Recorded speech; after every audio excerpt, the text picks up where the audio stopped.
you in deeper than I let anyone else before. Fell in love with my broken pieces, took them all and made them yours. Didn't know what my heartbeat needed, skipping out, no I can't keep score. When I lose my breath, boy, you got me breathing. Oh, every little thing you do, every time you hold me, take me higher, higher. Every little thing you do, every time you hold me, take me higher, higher. Oh,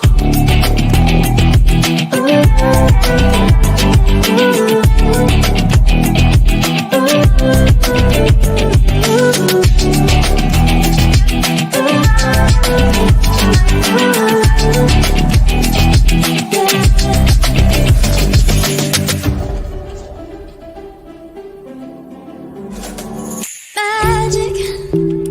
No, I'm never letting go. Now that I have it with you. When you kiss me, it's like the stars fall out the sky onto my heart to cover up what I don't wanna show. I let you in deeper than I let anyone else before. Fell in love with my broken pieces, took them all and made them yours. Didn't know what my heartbeat needed, skipping out, no I can't keep score. When I lose my breath, boy, you got me breathing. Oh, every little thing you do, every time you hold me, take me higher, higher. Every little thing you do, every time you hold me, take me higher, higher. Oh, you take me higher, you take me higher, baby, take me higher. You take me higher, baby, take me higher. You take me higher, baby, take me higher. Yeah, you take me higher, baby.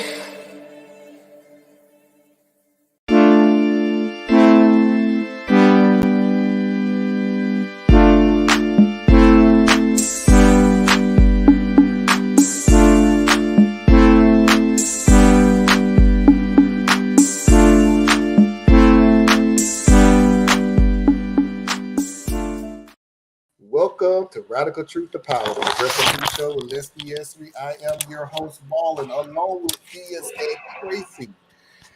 And today, we will be looking at, once again, some little known facts about actually the very first March on Washington, kinda. Not the one in 63, but the one in 41. Also, we're going to learn, because I was spoiling Theus about it earlier, we're going to learn just how when you put unforeseen expectations upon one member of a group who has the same ideology as you do and still get screwed over. That's going to come later on during the day. So before we even get started, Theus, did you get rid of the spider? Yeah. We came down like right here. I was like, gotta go ahead and send you on to wherever you came from, little buddy. And other than that, how's everything going? Well, everything is, everything's everything. As I told you, we funeralized my niece yesterday. So that's that part. But we made it back home safe and head into another week, and I got another like a business idea I was working on, but then in the long ride, me and my wife were able to bounce some ideas off each other, so it might be something interesting coming down the line on that. So we'll see. Okay, Tracy. First of all, my condolences. I'm so sorry to hear about your niece. Well, thank you. I am doing fantastic. I'm so wanting to tell everybody my great news, but I'm like right there. I'm so close to telling everybody my great news. I'm walking on cloud 9. I'm walking on sunshine. I'm grateful. I'm happy. I'm going to be like this. This almost makes up for the 49ers not going to the Super Bowl. Almost. And it may distract me from the fact that I won't get football until September. Oh, brother. All right, let's see what we got out there. And as always, please hit that like button, share with a friend, and subscribe if you haven't already. If you catch up after the live show, please leave a comment. And here comes Nikki. Last night I showed up at 9 o'clock show at 8 o'clock. Tonight I show up at 8 for the 8 o'clock show. It is telling me that it's 8:30. Are you intentionally trying to fry what's little left of my brain? Mickey, the only reason I moved it to 8:30 is because I had to go back over to my mom's house to do some cleaning up.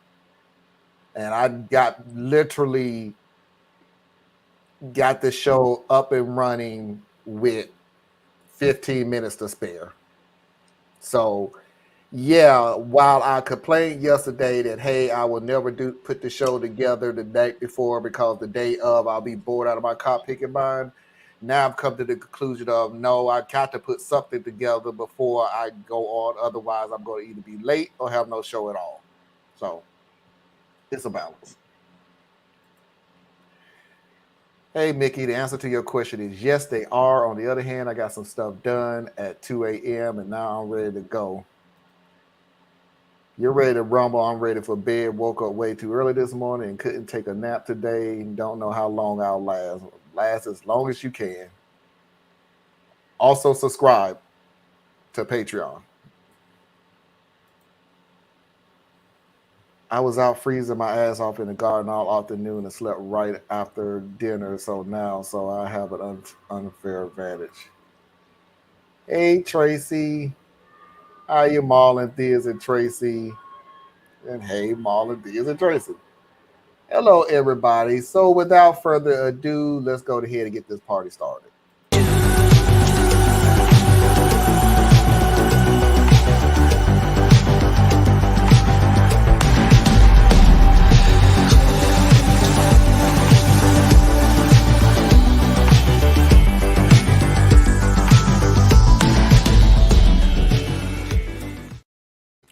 So A. Philip Randolph was the first organizer of the first almost March on Washington.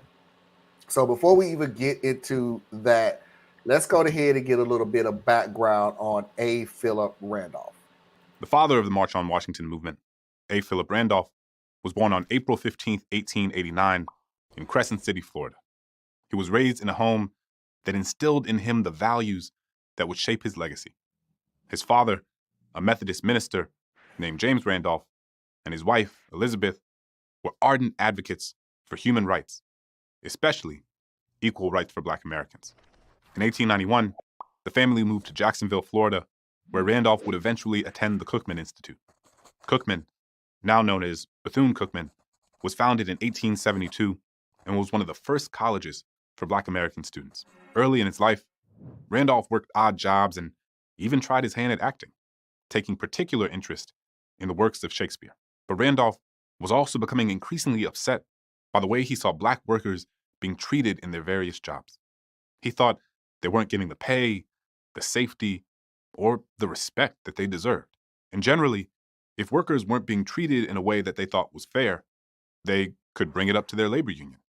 These organizations, created to negotiate better working hours, conditions, and wages for skilled and unskilled laborers, grew rapidly after the Civil War. But not many of these unions were in the business of integrating Black workers into their ranks. Some unions said they were going to integrate, but it didn't really work out that way. For example, the Knights of Labor vowed to admit workers of all races, but they still allowed segregated assemblies. And the American Federation of Labor originally had a policy of non-discrimination, but found it difficult to sustain.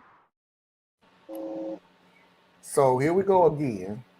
We saw that word over and over and over and over again yesterday. Segregation, segregation, segregation. We want you to be part of something of our organization. This is an organization, the labor union, with segregation. We don't want you to be with the same meetings as us. Just like we talked about yesterday. Sure, we want you to fight in the war. We just don't want to deal with you while we're doing nothing else. We're not going to have the same barracks. We're not going to share the same room. We're not going to share nothing. So there's that word again, segregation. You're going to hear this for a while of segregation.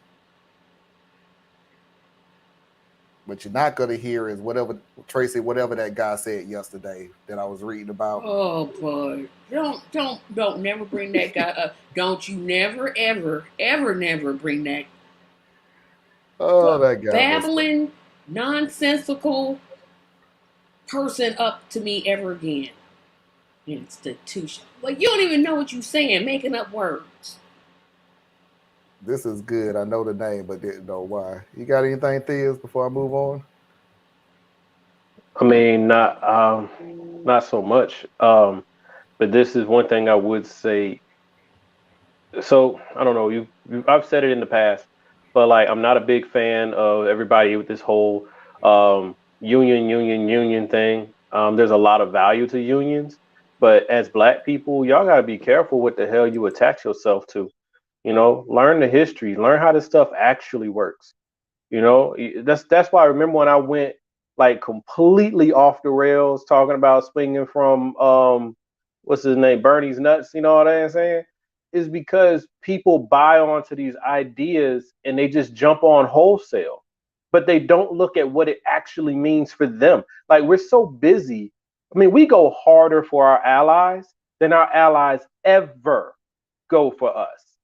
Okay, with some exceptions, right? Because you had the abolitionist movement and you had a few people who worked alongside us during the civil rights movement, which was basically the descendants of the abolitionists. Okay, so we're still dealing with the same subset of people as just their children and grandchildren that are moving along on the line. But I'm like, for me, all that says to me is about allyship, because Black folks are the first ones talking about join the union, and I'm like, hey, join the union. It's going to give you better rights than trying to do it by yourself. But understand that the union still don't give a damn about you. And they're going to use you just like everything else gets used. You're going to use your body to swell the numbers. But when it's time to stand up for your rights and your needs, you're going to find yourself pretty alone when it really, really matters. That's what I got out of that. But so we're going to move on to Randolph Achievement. There was another situation in the middle of it. I just want to see if anybody catches it. Pardon me. Doggone it. What's up, cuzzo? There you go. It. Facebook. Hey, y'all. Yeah, I don't know who it is, though. It's your cousin. Hello. Yeah, it's your cousin. It's probably another one of those family members that you don't know by one of them different name or something. Could be Jim. It's Chico, so shut up. It's Chico. What's up, babe? It might be Jane. Hey, Jane. What's up, Jim Clyburn? We appreciate you. Thank you, Chico, for tuning in. I appreciate it. Thank you. Chico, when are you going to do your show again, though? You just, like, dropped off. Take your time, Chico. Don't let him bully you. Well, you'd have been real fun yesterday, then, because that's all they did to me. But anyway, we're going to move on to fill out Randolph achievements. Watch once again, because we've been saying this for a while, where people keep telling us, move on, this old, this dated, blah, blah, blah. Watch and see if you catch something way back in the 40s that happened in the 60s that happened in the 80s. Let's go ahead and take a look.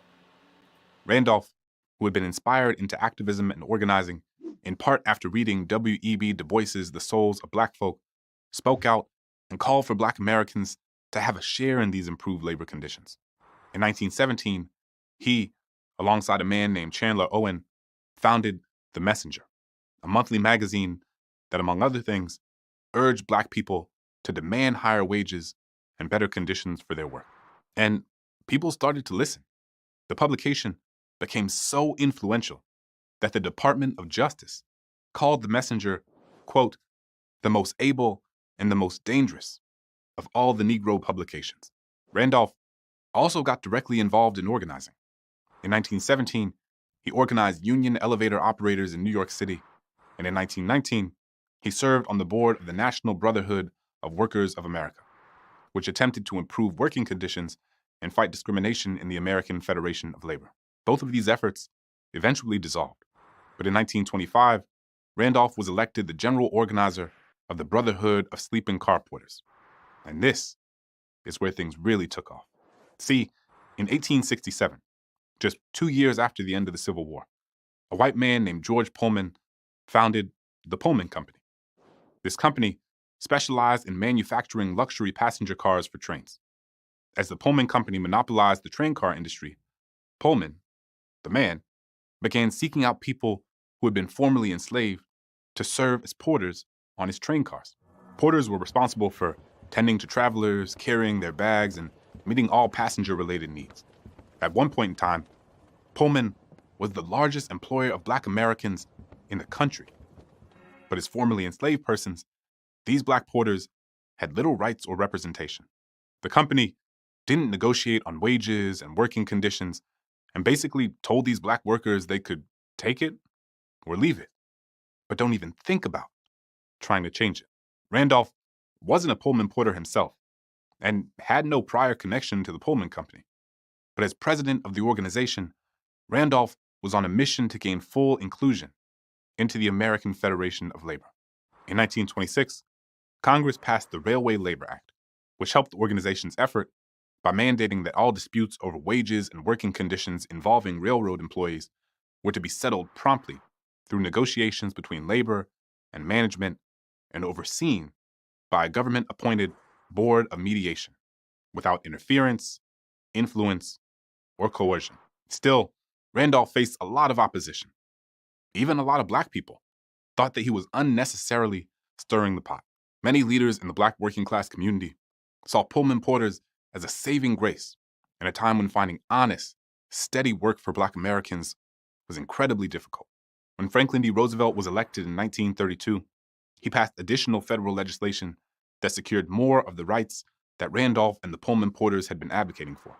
Finally, in 1935, the Brotherhood received an international charter from the American Federation of Labor, and on April 25, 1937, the Pullman Company relented and signed the first ever agreement between a union of African American workers and a major American corporation. As a result of the agreement, the Pullman porters secured a 240-hour work month, eliminated the practice of determining rates by mileage, and secured a reasonable amount of rest during their trips. And Randolph was just getting started. My God, it's got to be the worst presentator ever in my life. He's like worse than Obama. Come on, man. Dude, spit it out. And then it was amazing that He's doing that for dramatic effect. He needs to fix that because he did it the whole way. The whole way. Good Lord, that man. And then the telling of the history, if you actually know some of this history, which I only know a little bit of because I've only kind of dabbled in it because it's like ancillary to other things I care about. But he's like way glossing over stuff. So the story doesn't even like mesh. But come on, dude. About to put me to sleep. I appreciated the bass in his voice. I appreciate you, sir, kind sir. I really do. Whatever, man. This is the same dude who was misrepresenting the Black Panther Party in the last video. That was you. That was he just added a little tidbit to it. That's it. And either way, this is information. How about the information? Because you're the main That's what I'm talking about. You're the main person who sits there and goes, everybody wants to be entertained and the Pullman porters and woo. Dude, calm down. Just give us now. This guy is giving you the information. Calmly. You going to sleep. Which one do you Okay. want? So one. Okay. So now, see, y'all gonna make me have to do this. Before we Okay. get into our side thing, let's go ahead and get through this because like, you missed it yesterday where we said we're trying to make these shows shorter. Yeah. But So they don't just be took a shot at me and then tell me that okay, I'm we'll let gonna it let you, ride. I'm gonna let make you it 2 minutes. shot. You Look, guys. look at this comment right here. We all know how much Theas get bullied by Marlon. Not exactly. So you know daggone well I'm gonna give you your shot.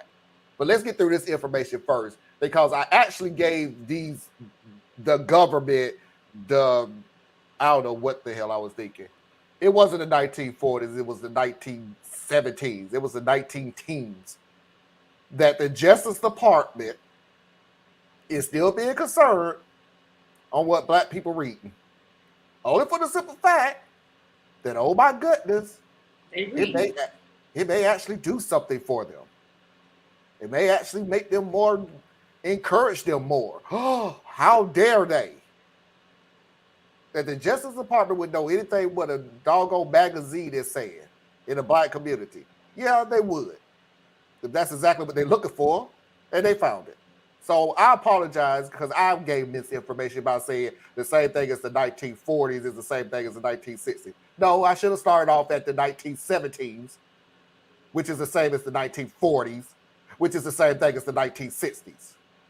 Is that your government is really heavily involved in the black community only to make sure that you don't achieve, get happy, or get brave.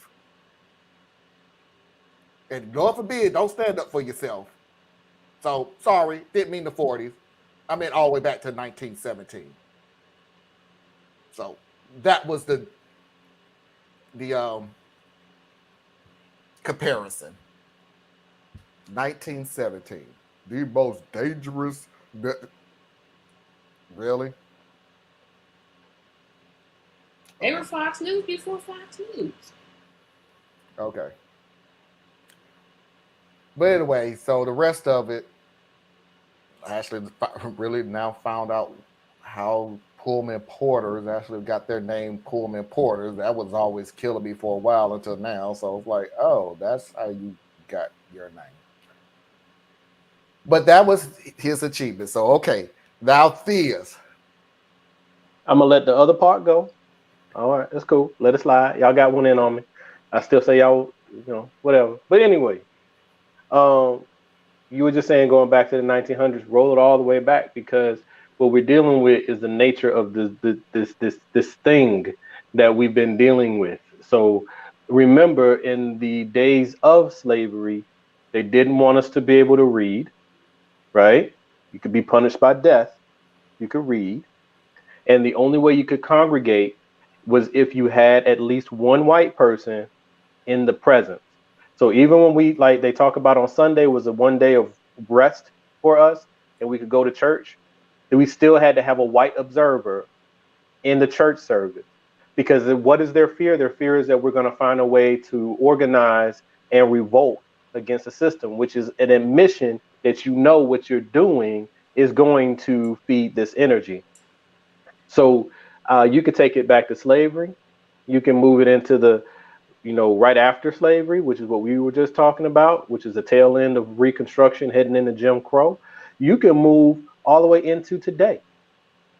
If you work in an organization or you were in any type of group or any type of anything, if you whether it's at work, at school, um, private organizations, I don't care. For the most part, you will not have an organization that's just black folks. You will have at least one white person in there, and their motivation may not be to rat on you or whatever. But I'm just saying it's like inculcated in the society. They will always be there. Now they will have their own all white groups. We won't be there. Now that they might let it, but they have those groups. But then if we do it, it's automatically an energy that they receive, even though it's a false energy that they're receiving, that it's about us being against them, when really it's just about us being together doing something. Like we'd be trading grandma's recipes, but for some reason there's this thing that says one of us got to be there. So that energy goes all the way back, and it's going to continue all the way forward. All right, Tracy. You just steady on making me mad again. What did Yesterday I I was do? mad. Not you, Not this you. This stuff. The Marlon. story. Like I'm like, man, I can't. Like I said, you got to watch some of last night's show. It I was really not was an happy. emotional show. I'm like, stop this. And I won't quote I rise like I did all last episode yesterday. But they wrote everything Thea said pretty much. Chico said The we are danger is that people don't know their history. Yeah, this is one of them. Chico said they're coming back. So appreciate it, Chico. Keep me informed. I need shows that has nothing to do with what our subjects are. Otherwise, I think I would lose my dang on mind. So yeah, him, Dash, and his barbecue show. I watch the shows like that. So let's go ahead and get into the main reason of this episode, and that is the first organized march on Washington. Now I say organized, not the march itself, because it never happened. So not only do we going to see the organization of the March on Washington, we're also going to find out why the march didn't happen. Until later. Until 20 years later. In the lead up to America's entry into World War II, where 1.2 million black men would join the armed forces, Randolph believed that they should not be forced to join a segregated army, where, in the process of fighting for their country, they were still treated by second-class citizens. Randolph directly called out the hypocrisy of fighting war against fascism abroad while having state-sponsored segregation in your own army. So Randolph planned a march for 1941, and it was believed that more than 100,000 people would show up. But the last thing President Roosevelt wanted was tens of thousands of people in the streets of Washington. So in order to placate the activists, he issued Executive Order 8802, banning racial discrimination at government defense industries. The president followed up this order by establishing the first Fair Employment Practices Committee as an act of goodwill. The FEPC's mission was to investigate complaints of discrimination brought against industries receiving government contracts. In light of these gains, the march was canceled. And even though Roosevelt's actions only banned segregation within war industries and not the whole armed forces, many activists still saw it as a win. So the march wasn't needed. Yes, But I would say that march is that march was more successful than Martin Luther King's march. Why? Because they put a committee together again. They put a little bitty do-nothing committee together that to is shut a bit them of up. crumbs to shut them up. Yeah, we're going to just Didn't shut you they up. passed? Didn't they say they passed it so that if for government war contracts you couldn't discriminate? Good. Now For let's see that how one much that was branch. enforced. It didn't apply to all branches of the military. It didn't approach to all things, but I'm just saying, like, so there's a difference in just how I view, what do you call it, resistance or organizing or whatever. Like you hear people banty around the term, well, we should strike or boycott. That's the one you hear a lot, right? But if you have a demand, right? So that was part of his demand. You have a demand, and then you go to the people in authority that can execute on the demand, and then they give you some aspect of the demand as a concession.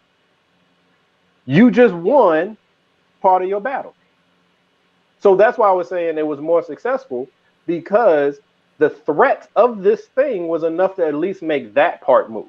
Now, y'all know me. I'm looking at the nature of the beast that we're dealing with, and I don't, give a whole lot of credit for a lot of things, because in the way I look at it, everything comes down to a decision. So it's a decision that we are dealing with the circumstances that we have now.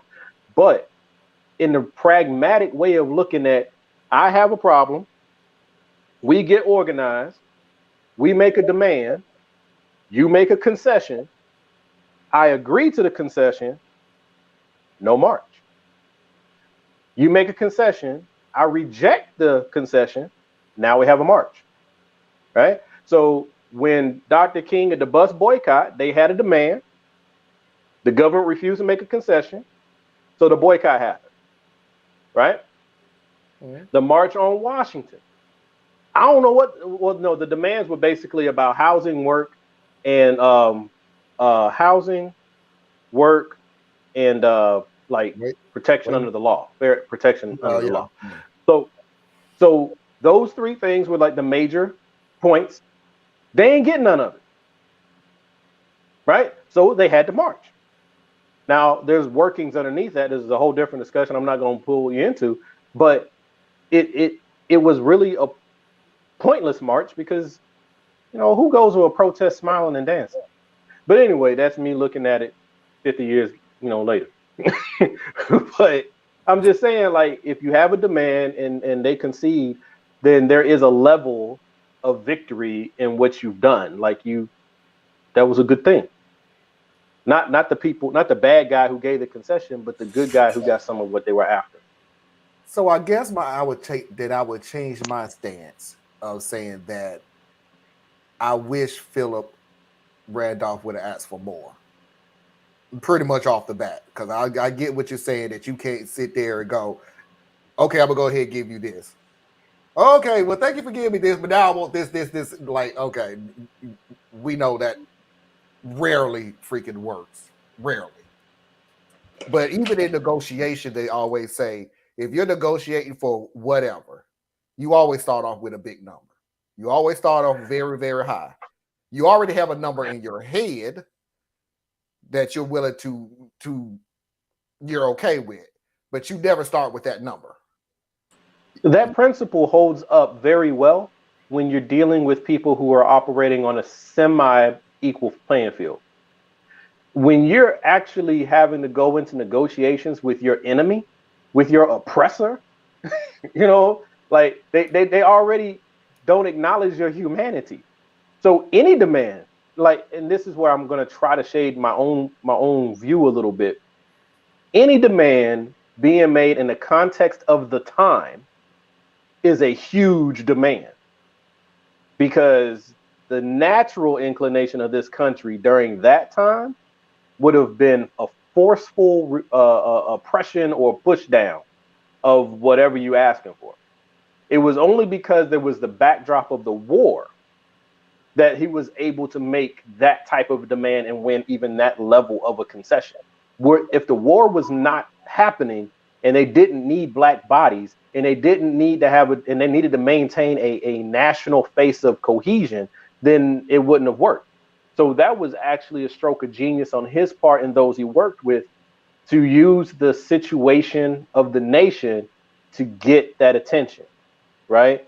Which is kind of how with Dr. King, after all that work he did, they didn't kill him until we had Vietnam in the backdrop and he's starting to make things look bad.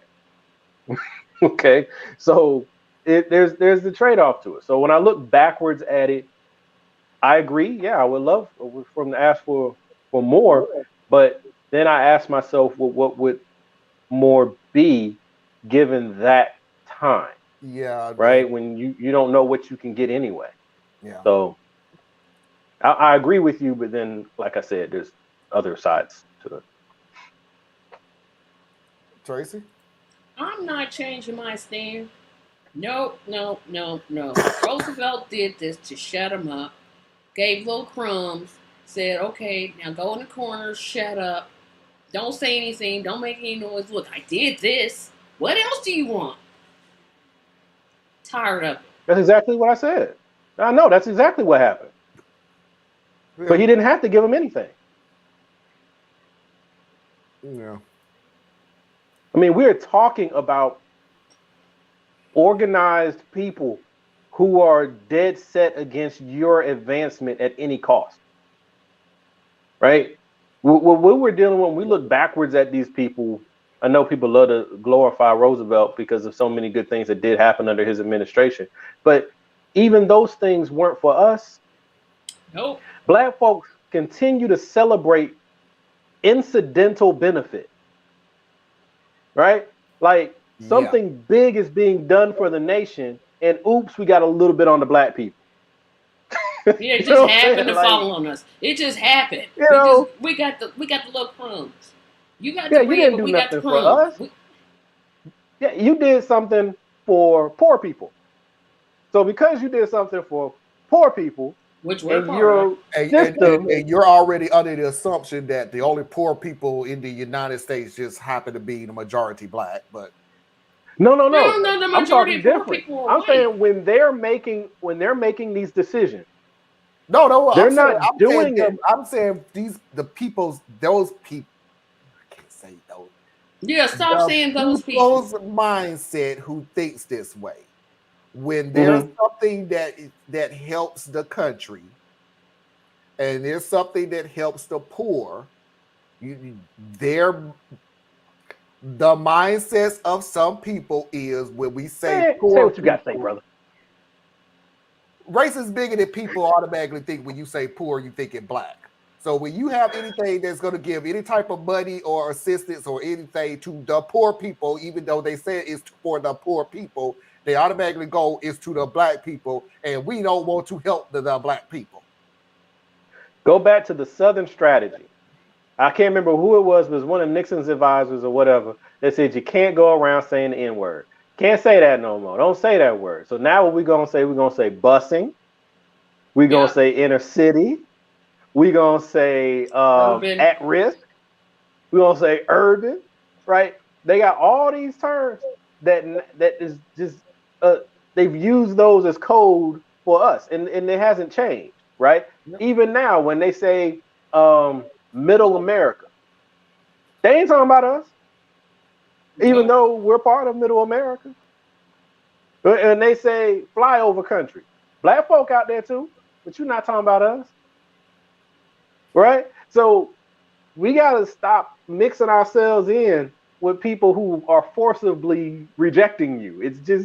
It's a sickness, and but it's hard because we've always been underneath this whole thing just as long as they have, right? So we're receiving the same poisoned information that they are. But bruh, come on. All right, let's move Not you. on. Not I know we should be. Let's go ahead and move on to Bayard Rustin. Um, Here's a brother that I learned about researching A. Philip Randolph and his story, who connects A. Philip Randolph and Dr. Martin Luther King. He actually connects the two marches. When Randolph was organizing this march in the 1940s, a certain young man who would become a driving force in the modern civil rights movement was organizing right alongside him. His name was Bayard Rustin. Rustin was born on March 17, 1912, in Westchester, Pennsylvania. Upon moving to New York in the 1930s, he became heavily involved in pacifist groups and early civil rights protests. And in the 1950s, Rustin developed a relationship with the young Martin Luther King Jr. and became one of his key advisors. He was a devout student of Gandhi's teachings and helped introduce Dr. King to the practice of nonviolent interracial organizing.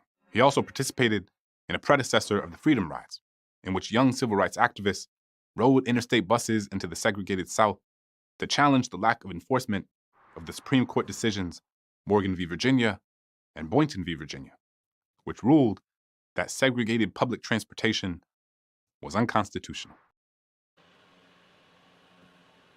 So, I'm sorry. So I do know Bayard. I've always my brain says Maynard, but okay, I'm with you. oh, okay. Oh, so you was talking about him then? So Because I you don't know. said I might have been. He's not one of the key figures that I've paid much attention to, but I am aware of him. So okay. Because you said Mayor. I know a Mayor Ruskin, but is this the same person? I believe it's the same person. Okay. I was just So mistaken. I have to introduce him to introduce this. And these have given me something to think about that we can always look back on history and always, nitpick it, right or wrong. We can pick and choose of, hey, that was messed up, and blah, blah, blah, and everything else. We could be absolutely correct on our statements, but we also have to make sure that we put ourselves in understanding that time frame.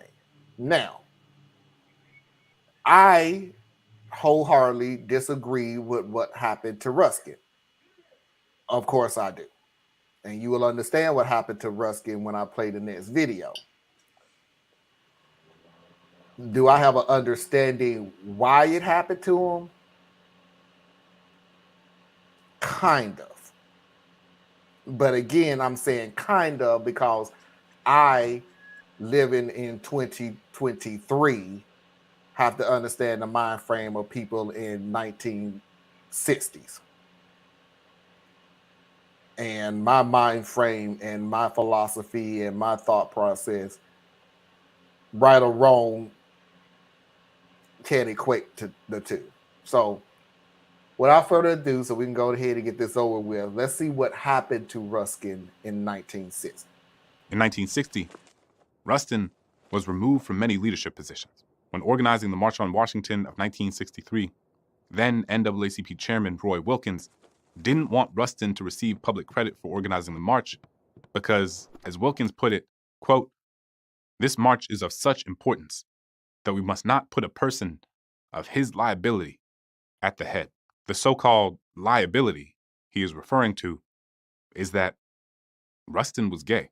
The decision was shaped by the idea that in order to make progress as a people, Black people had to present their best selves at all times.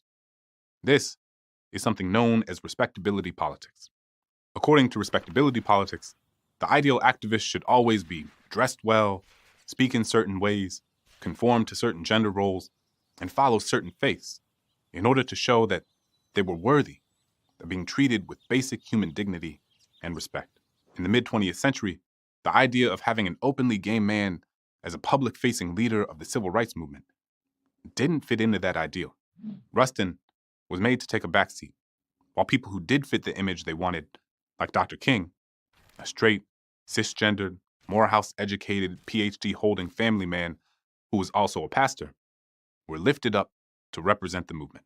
But if you only present one version of Blackness at the forefront of a movement, then people might start to believe that only those who present a certain texture of Blackness are the ones who deserve the rights that you're advocating for.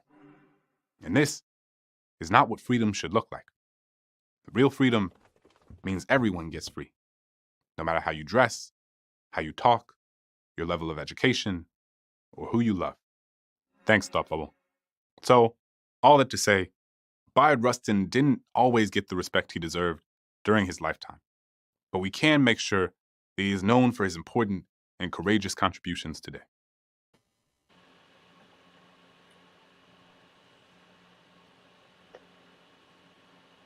So here's the thing. Nothing he said was factually inaccurate. This is going back to, like you were just saying, Marlon, where you gotta look at the time. Yeah. And then also, let's widen the lens a little bit. Who's the enemy here? Who's the real enemy here? Okay?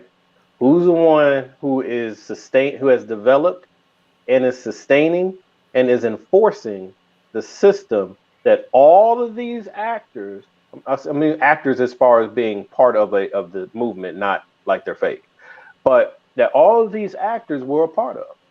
And that is white American patriarchy and white supremacy. That's the real enemy. So when you look at respectability politics, which I'm not a fan of, but you can't just toss it out wholesale because you are, once again, operating behind enemy lines.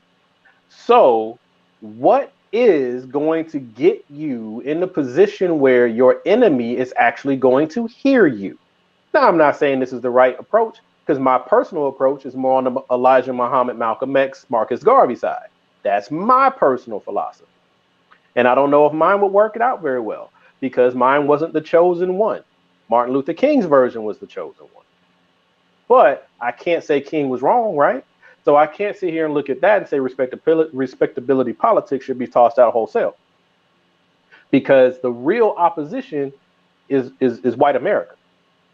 So if you wanted to be able to walk into the room And to the extent that they would hear you, who are they going to listen to?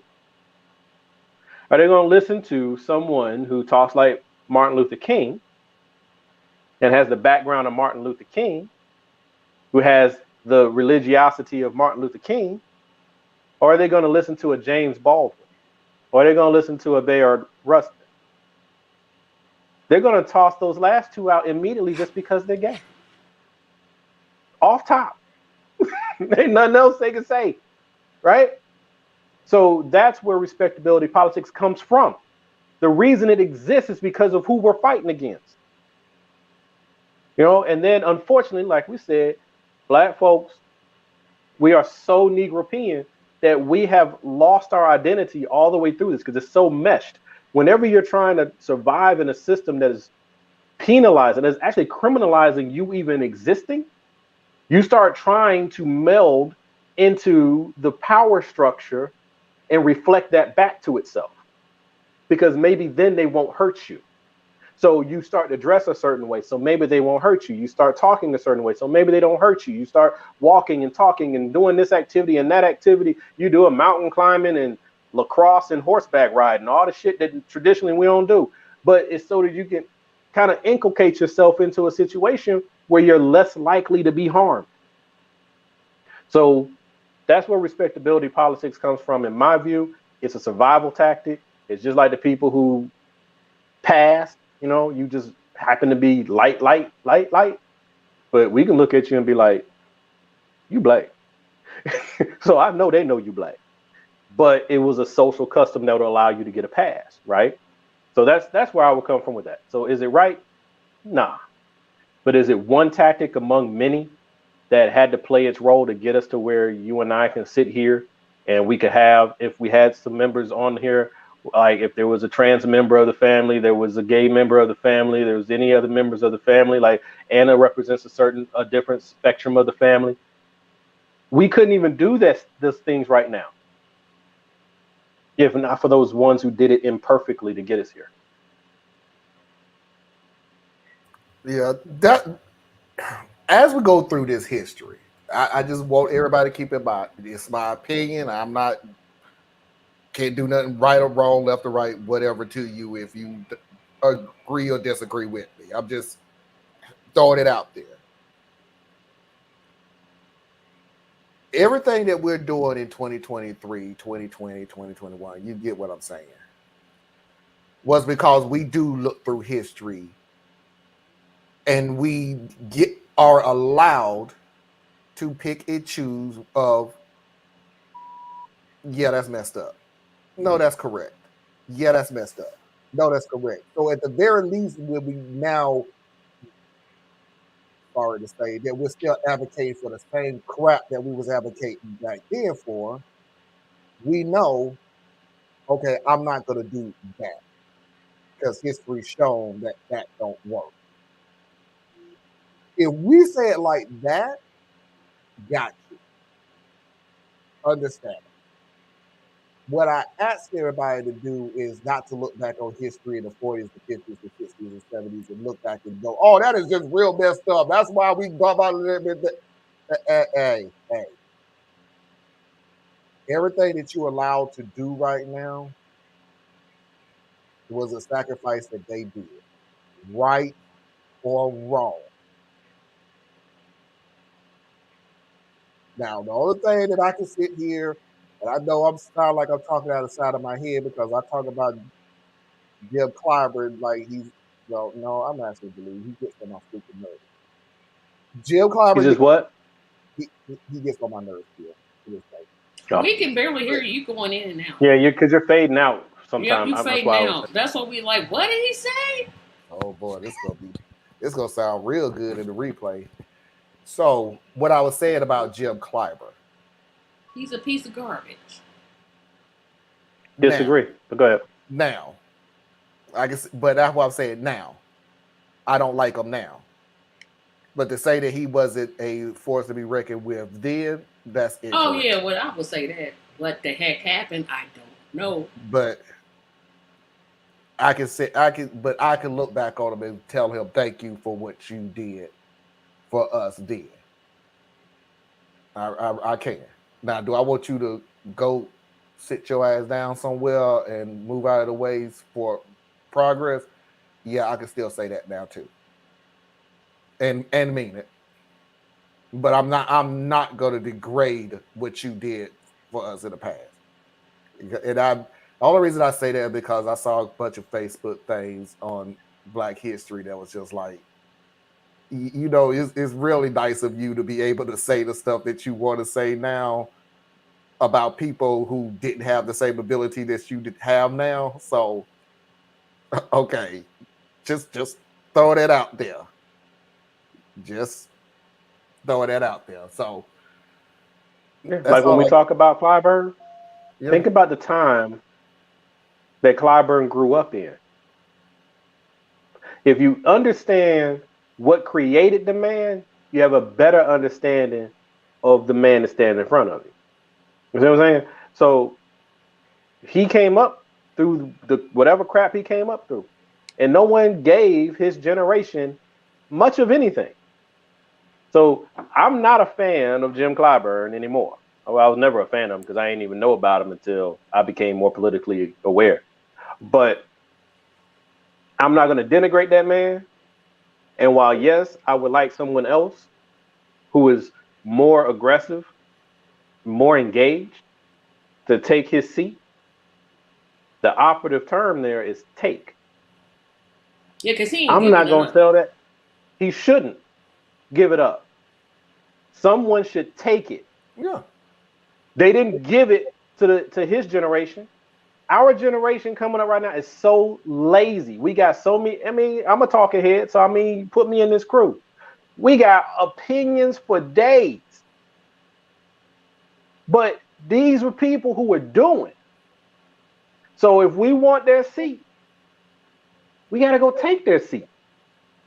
We can't just knock on the door and say, hey, man, you 75 years old. Hey, man, you 80 years old. It's time for you to just go ahead and retire, dog. It's time for you to go.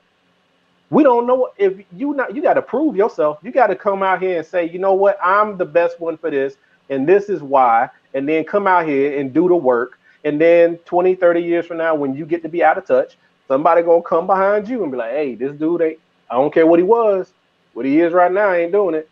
Put me in, coach. And that's how I view it. Like I do not understand this mentality that says someone's just supposed to get out the way. Especially with consideration of this, that, and maybe I'm talking out of fear or whatever. Y'all really need to stop this whole go sit down somewhere so we can get somebody in that's better and more. Why y'all think that's gonna be? I'm like, who is the better? Because here's my deal. Because here's my thing. And I hate to do this. I hate to do this because I want to bring up old bad news. Because I look, but you need to go sit down so we can bring in somebody better. Who did Clyburn beat the last time? No, that's not fair. But I No. agree. I'm just See, saying. that's where I get. That's the Hey, argument that makes me hey, so sick. I'm You just run a saying. person, people I'm say, just "Oh, it's saying. time for Clyburn to go." Then we run a person. Well, he's got this problem, this problem, this problem, this. Right, but Okay, Tracy, what? you are Tracy, you are one of the main cheerleaders for that philosophy though. Because one of the things that you always uphold is you have a very strong standard for what you want to see go in there. You don't want just anybody to be put into a place. So this person, yes, stood up and said, you know what? All the odds are against me. I'm going to go against the king on top of the hill because he's out. He's not the right one. I'm going to go run for it. Fine. But that doesn't mean we all should just agree with you just because you're going against them. You're not the right one. When the right one comes, the right one will have it. I So it's just like, it's wonder, really, are we gonna just keep, no matter who runs against them, are we gonna do the same thing over and over? Well, you're not right we because of absolutely this. will. Yes. And We will. that's the problem. You Because can't. look, He's not remember gonna get beat if nobody says, "Hey, this is what Jim Clyburn didn't do. This is what I am gonna do." No, to do all of those things, and you keep doing it until you win. But it's like kind of like it's a similar track to when like we were having a conversation recently, right, about old crazy Mayor Pete, right? And as long as you want to hold on to what this person did here, there, or whatever, but you don't care about what they're doing right now, that's the same argument that we're talking about with like a Clyburn situation. just because you're opposing the person I don't like doesn't mean that you're the person I'm gonna support. I still think you should have. You're But what if proving why that? you should have it. But what if that That's was why. the person I supported? What do you He mean? got votes. He got votes. He didn't He didn't win. get enough votes. No, he didn't get enough. I agree with that. But I'm saying, what is going to encourage a person, a different person, to run against them if the backlash is, well, look at all Clyburn's done, and you're not ready. When is somebody going to be ready? That's my question. You're ready when you prove you're ready, and you're able to fight But against how do this you broken, prove corrupt system. that you're ready? You got to come back again. So if he's serious, and if you notice what this particular Tracy, this is what I have asked every person that you've had on the independent board. Every person that you've had, I've asked this question, and so far they're batting 0 for 4 or 0 for 5, 0 for 5 of if you don't win, will you run again? And I done got everything other than yes. And I tell them to say, why do you not run again? Because you have to run again. Because otherwise, it costs money to run for an elected seat. So fine. So that's why you can't come back. That's the game you chose to play. The next person to come up, we need to vote for him. I don't know you. I don't know you. I know what you are saying, but did you say how many times have we seen the big two, Republicans and Democrats? How many times have we sat there and said, wow, they really changed their stance from the last time they ran to this time?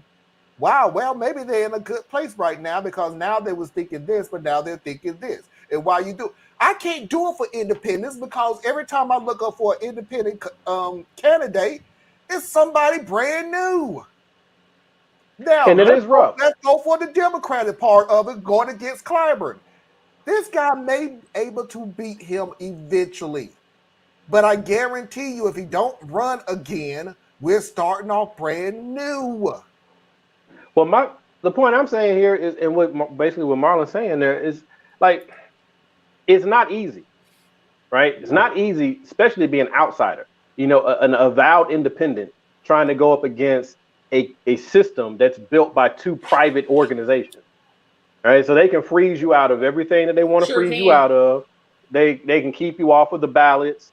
I think it's Pennsylvania where they got a thing where you got to get a certain level of ballots, but you got to get it during a certain period of time. And that period of time just happens to be the height of winter. So it's like, you know, and that's because the Democrats and the Republican parties get together and they create the rules to keep other people from coming in so that incumbents have a better chance of just staying in office, right? Because they're playing a different game. There's a political game and then there's a people's game, right?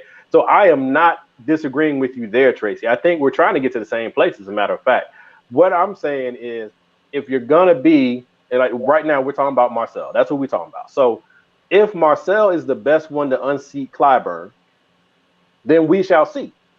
Because what had happened the first time? First time, he was full of passion, and he went out there and he tried, and he got thumped because you went up against Mike Tyson, right? And Tyson was able to beat you, okay? But one of the things I'll give Marcel credit for, even though I don't see him that much now because he's a local cat and I'm not in South Carolina, right? But he started tightening up his image. He stays engaged on the ground. Every once in a while, he puts out reports on what he's working on. He's trying to do more interviews, so he's much more polished than when he was starting out. Like, he's doing that work. So if he comes back again, I'm willing to bet when he comes back, he'll have a much stronger machine than what he had the first time. And that's how you win. You don't win just because you have the best ideas. That's not how our system works. No, you win because you were able. You win because you were able to figure out how to get through this thing, right? Especially when you're talking about house seats anyway. Those things so twisted up. I gotta agree with Mickey's point. Not entirely truth is. Look at what happened to Nina and terrible Chantel, Dookie Brown. What part of somebody elaborate for me because Nina just got beat. But she haven't finished. Mostly a right winger and whatever that word. Cineros was he ran in Texas. The party of the non-progressive crush. They did it in Buffalo. They did in the That's what race they're in supposed to do. Buffalo. India Walton should be mayor of Buffalo right now. Today, she should be mayor. If we're talking about right and wrong, she should be. But that is not reality. See, that's the problem I have with a lot of times y'all come at me with on these political things. Y'all talking about some stuff like what No, should be because we one talking plus about one how equals two. we talking That's about not how right. we talking about how the duopoly will come in, push I down agree. and push down and push down until And it's then my destroyed. question, but here's the thing though. Why do they do it? Because they can. Because they set the rules, right? Yep, Because unfortunately, they set we the have rules. a system. We have a system where two private organizations, because that's one thing a lot of people are not familiar with. The Democrat Party and the Republican Party are not nonprofit, like ambiguous things. They are actual organizations, and they own our political system because they've been in place for so long. They got the money flowing and all that stuff that they do. So you're going into their game. So the people we've seen get the most traction that have done things that we're trying to get done are the ones who went in under one of those parties. Now, personally, I think we should be on a parliamentary system because of how complicated our nation is. But to get there, I don't know how we get there, right? But the game that we're in right now is Democrat and Republican, or you can go independent. And then if you want to go independent, you know what you're up against. Now, Nina actually, I thought she ran as a Democrat. She did run as a Democrat. Okay. She ran twice. So, and they did the same thing to right, her twice. The first time right. she Now, barely lost, and the second time she got thumped. But that was because dark money came in. no, second time she got beat wasn't just about the money. Second time she got beat is because during a presidential election, you're running on the Democratic ticket and you swung at the Democratic nominee She should have swung and it at her. didn't stick. Then that's why you got what you got. I'm So sorry, you but got right and wrong. if you're a progressive, this is the problem I have with Progressive progressives. is a BS term anyway, but go ahead. I'm just gonna use it in their terms. If your thing is a progressive is I'm gonna speak truth to power, which is what she did, Yes. I have no problem with that. You took the And that's why job she of lost. president. But what I would ask those people, what did Joe Biden do for you? What she was saying, she was not telling any lies. Nothing that Nope, she she said wasn't. was a lie. I agree. Chantel Brown, oh, I'm gonna just do whatever Joe Biden tells me. She If played the she game. wins, nah, bruh. Yeah, because she played the nah. game. So, see, once again, we talking about you're living, you're speaking in this right and wrong dimension, and that's not reality. So, is Nina Turner? Give me her right, Turner? Okay, because I was gonna call her Brown. Nina Turner is arguably one of the most authentic people we have running for office. Now, personally, now that she does her talk show thing on TYT, she annoys the hell out of me because I don't know what she be talking about sometimes. But she was definitely the most qualified person to go into that position. She cares about people. She got people who support her. She has a track record that shows that she does it when the camera's on and she does it when the camera's off. I'm with you, all of those things. I'd vote for her every day, twice on Sunday, even though voting twice is illegal. But the thing Trump voters is, do it all the time. but the thing is, she's operating in a system. And the presidential election was the same year that she was trying to get back in there. So you offered your opponent the inside track. Because what you did was you didn't just say, well, he's not the preferred nominee that I would like, but I'll work with him to get this, and this done. She actually went out bold-faced criticizing the man. So now you got her, where's the camera? We got her and her opponent.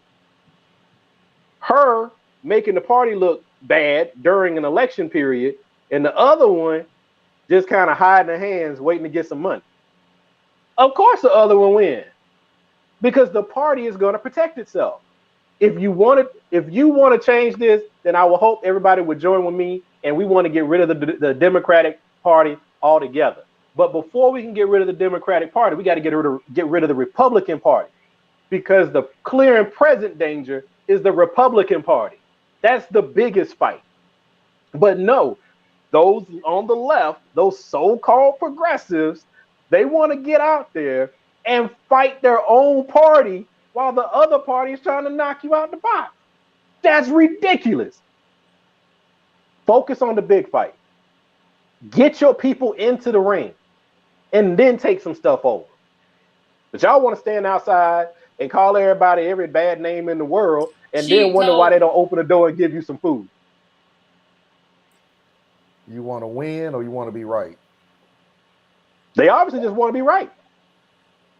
Because the whole mentality of, and I'm not picking on you, Tracy. Like, I'm just going piggybacking off of what you said. But you're not the first and not the last person to say this. But where did she lie? But where did she lie? But where did she lie? Okay, then why she didn't win? Because the system crushed her. No, because she told the truth at the wrong time. And the people don't appreciate the truth. The constituents in that district obviously don't appreciate the truth. They didn't vote for her. And the voter turnout was low. No one appreciates the truth. Nope, they sure don't. That's the problem with our country. That's the problem with our country, right there.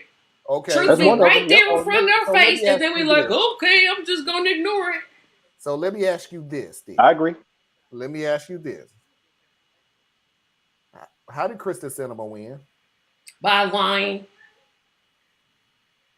Basically, she lied. Everything she campaigned on, she did the exact opposite. And she knew as a United States Senator, once she got there, she couldn't be removed except by the United States Senate. Exactly. So now you're telling independent. Now y'all telling independents, okay, just lie. Just go out there and just lie. Yeah. No. What I'm telling you is, you're not gonna convince me. I'm not convinced. No. The game is screwed up. You can say that morality thing and keep going to the loser circle. It works for me. My thing is this: you know what you up against. So what do? You look at just lie and cheat like them. That makes me no better than them. If I'm a liar and a cheater, and they're a liar and a cheater, and I lie and cheat, I'm no better than them. I'm not saying. No, it depends on what you do with it. But here's what I'm saying. I'm not saying go straight out there and lie and everything else. I agree with you, that old Tracy. I agree with that. I wholeheartedly agree with that. But me and Thiz has been saying the same thing over and over and over again. I'm not saying for you to go straight out there and lie like Kristen Sinema. I hope to never meet anybody like Kristen Sinema ever again in my existence. Oh no, there's a whole bunch of people like her. We got at least 10 or 12 of them like her. I know, but what I am saying is, know how to play the game. The game is stupid and is wicked, and it needs to change. Know how to change. Know how to play. And yet, y'all wondering why I didn't invite you to the duopoly for you. Wait a minute. Nah, because listen to what I'm saying. You don't want me on duopoly because because people get out there talking, and I'm a challenger on the ideas. Because I actually agree that the duopoly needs to be torn apart. I agree that we need more parties than this garbage two-system thing that we have. From the day y'all ever even heard my voice, you know that my politics are black, they're not red, and they're not blue. So if there's somebody who's against a duopoly, it's yours truly. But what I'm saying, though, is the system that we are operating under is bigger than an individual. So if we want to fix the system, we got to get into the seats where the authority rests to change some things. So that means you go in there, and maybe lie ain't the best way to put it, but I'm saying it's fine with me. But it's fine with me if you lie on this particular point. You go in there, and you say, when you go to file your paperwork, and they say, what are you filing under? And you say, Democrat. And then you go to all the county Democratic meetings, and you rub shoulders and do all that stuff, and right, and then you go and you win your seat, right, and now you a House member or a senator, and then you start showing your progressive color. You can do those things. Nothing is saying you can't do that. We don't do it because we want to be righteous when it's not time to be righteous. You're trying to pray in the middle of the fight. It's time to fight. You're trying to change. Everybody can agree on this, that the rules that the Democrats and Republicans needs to be changed. The problem is the people who are saying that the rules need to be changed are the people who don't have the power to change it. So sitting there yelling at the top of your lungs that the rules need to be changed, fine.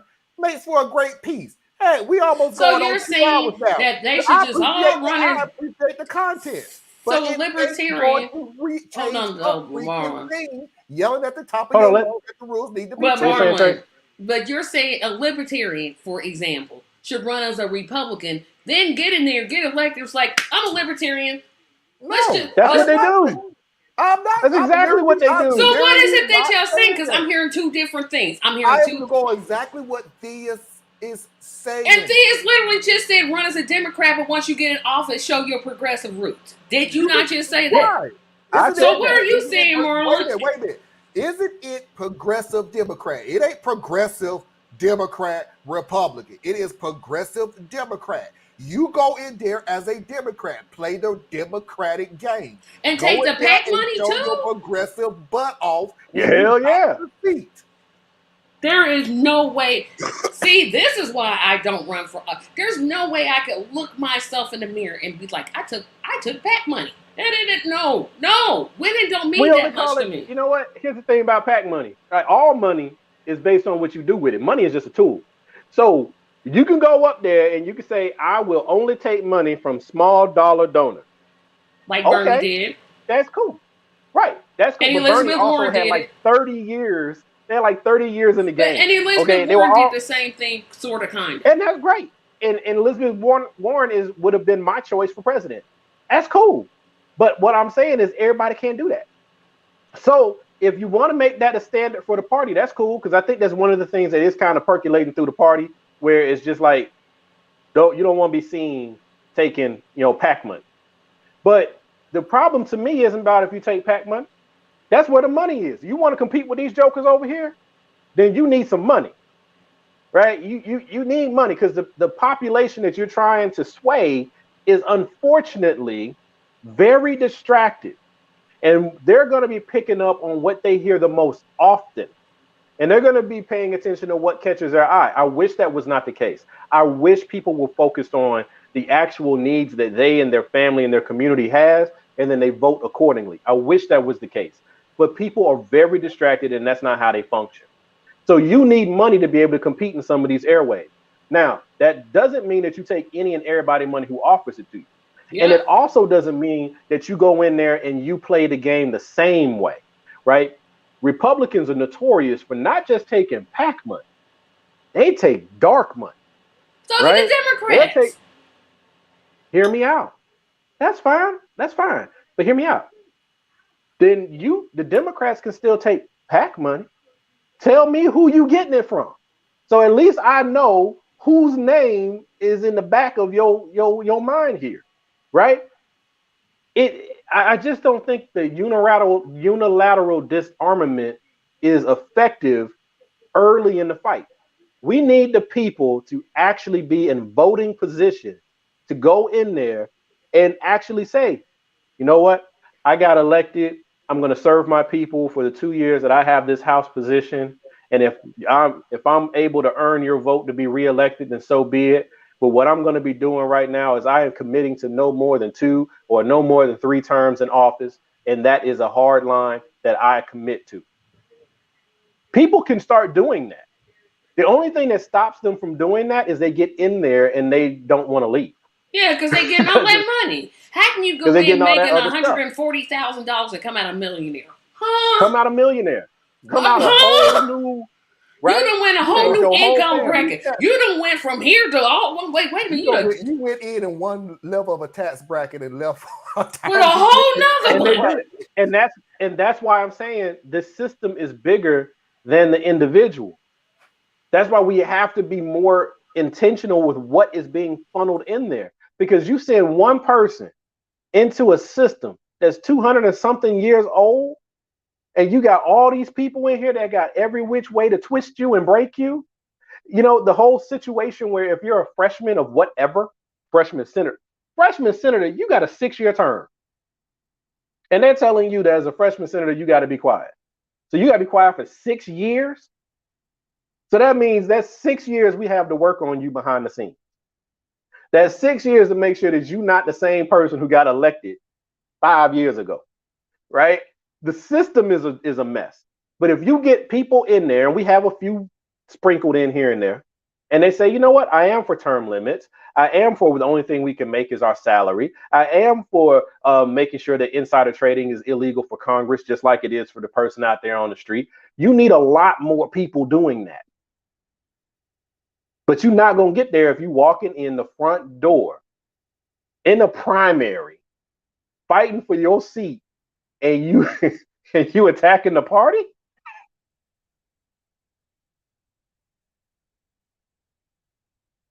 That's like me having a party at my house and you start talking about my wife. I ain't gonna let you come in. Right. Well, that is our first hour. And again, I have no idea how we even got on this subject, but Because y'all wrong. Vote for Ted Cruz. I know damn well we ain't got on that way. So we're going to go ahead and take our 3-minute break to reboot and refresh, and we will see everybody on the other side with another Am I the A-hole, which Tracy, I'm pretty sure, thinks me and Thea's is now after that.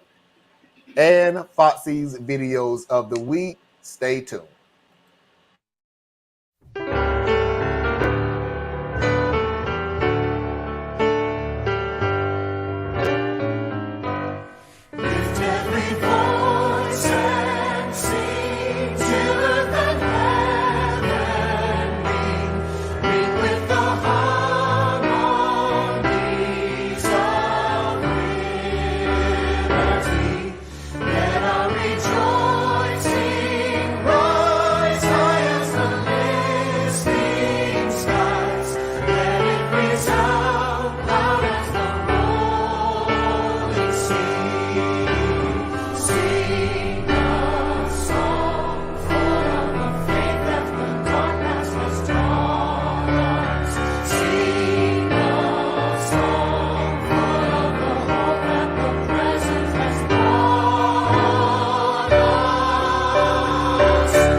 are back for our second hour. And as usual, before we even get started, let's go ahead and pay those bills. Please do not forget to support Tracy by going to patreon.com/, a better Tracy media page. Help her in all her endeavors. Please do not forget to support Thea's by going to patreon.com/complex mind. Help support him in all of his endeavors, including whatever it is this brand new idea is that he's come up with. Please do not forget to support me at patreon.com/radical truth to power, exactly the way it's spelled, capital R, capital T, capital T, capital P. Please do not forget to go to AITAH's website, Borelli, etc. Learn something that you didn't think you need to know, but you should. And as always, if you have any comments, criticisms, or thoughts, you can email me at radtp@outlook.com. That's RADTP@outlook.com. And let's not forget that Saturday Night Vibe is every Saturday at 9 p.m. Eastern Standard Time. So we will see everybody next Saturday. Hey, Marlon, Yo. serious question. Mm-hmm. Y'all don't have to answer me right now, but I know it's gonna, like, Tracy's face is gonna say everything. But if comments, because I go back and I look at the comments. I don't know how you can comment it while it's on live though. Like they don't seem to track back over, right? It doesn't. They're like going after the fact. Okay. The live comments and the comments out in the recording is two different things. Right. So if y'all wouldn't mind putting your response or whatnot in the actual comments, like after the show post, that would be great. But personally, I think Joe Biden should run for re-election. And if you disagree, who should be the Democratic presidential nominee? Because my stance is Biden should run for re-election as the top of the ticket. And then we need to seriously get a serious candidate for VP. That's my position. But what are y'all's thoughts? I think that would just, I think that's important. I got a thought, but I'll let Marlon go first.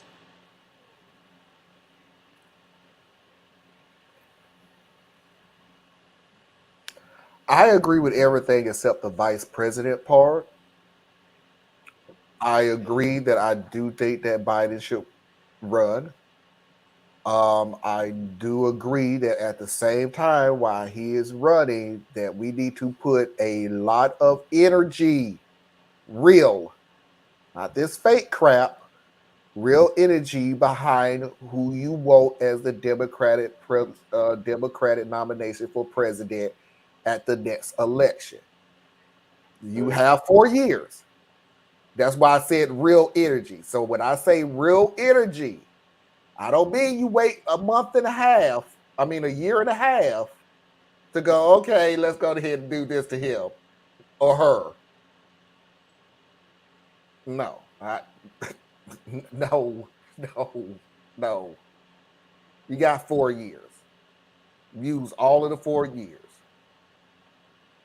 Now, I understand the fear of it. I get it.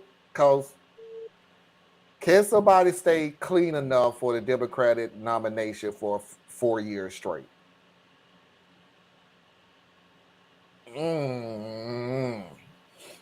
But that's my thoughts. I agree with everything other than the vice president thing. If you think it's Kamala, start putting your energy behind Kamala. Stop hiding her in the closet and just let her come out every time we have some type of natural disaster. If you think it's Kamala, cool. Let it be Kamala. If you think it's somebody else, again, cool. Put your energy behind somebody else.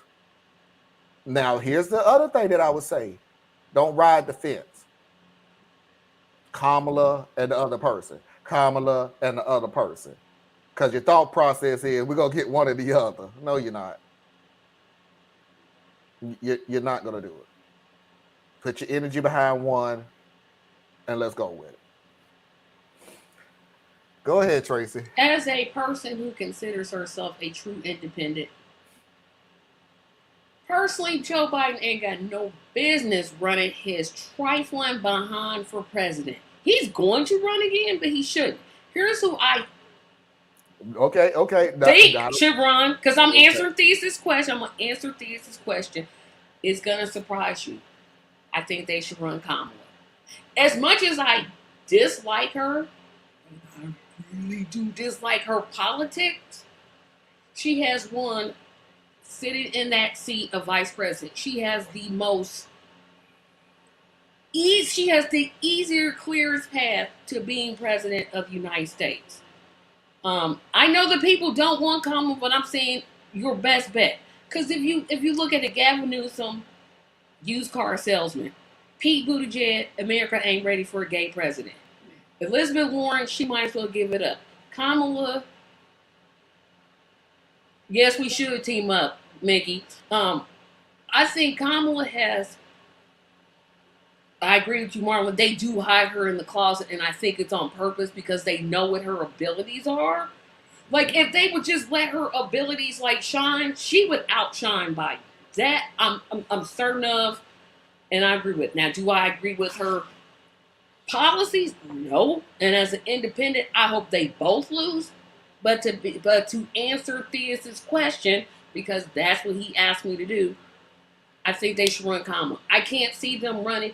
Like I said, Pete Buttigieg, the way he's handled this whole mess in East Palestine, if he runs for president, that's gonna come back to haunt him. Dude, wait. That's not on him. He's not the Secretary of Transportation. He's a secretary of transport, but that's not on him. How's it not on him? What do you want him to do? Because he could have he could have said, "Hey, I'm gonna go to Ohio," instead of waiting 3 to 4 days, been like, "Okay, I'm gonna be right there." Me and the president. Why did he wait? Say that again. Why did he wait? Apparently, he was on some vacation. I have no idea why he waited. To be honest, I don't know. So just to clear the air a little bit, and full disclosure, I do not like Biden, Pete Buttigieg, or any of them jokers. But I do look at it and say, how did you perform in the game? And their performance is fine with me so far. So, and the Southwest thing, that was handled all the way wrong. I'm like, dude. I have heard this argument so much. And again, Tracy, I'm not jumping on you, but it's so cringy that it's irritating the living daylights out of me. I am tired of people going, they need to go down there. Full stop. They should be going down there. That's your job. That's what you signed up for. When you signed up for the job, that's what you signed up for. That is merely the equivalent of somebody saying, Marlon, there is a huge car wreck on I-19. But you're not the transportation secretary. But you're not the transportation secretary, Marlon. Nobody's expecting you to go down there. All I'm saying is you keep saying go down there and then you go and what? Hold the town hall meeting. Tell the people, no, this is what should have happened.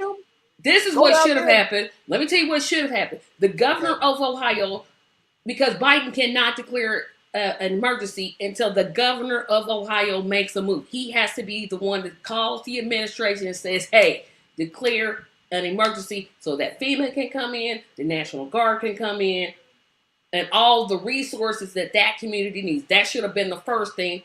But he's playing politics too. So his inaction is terrible.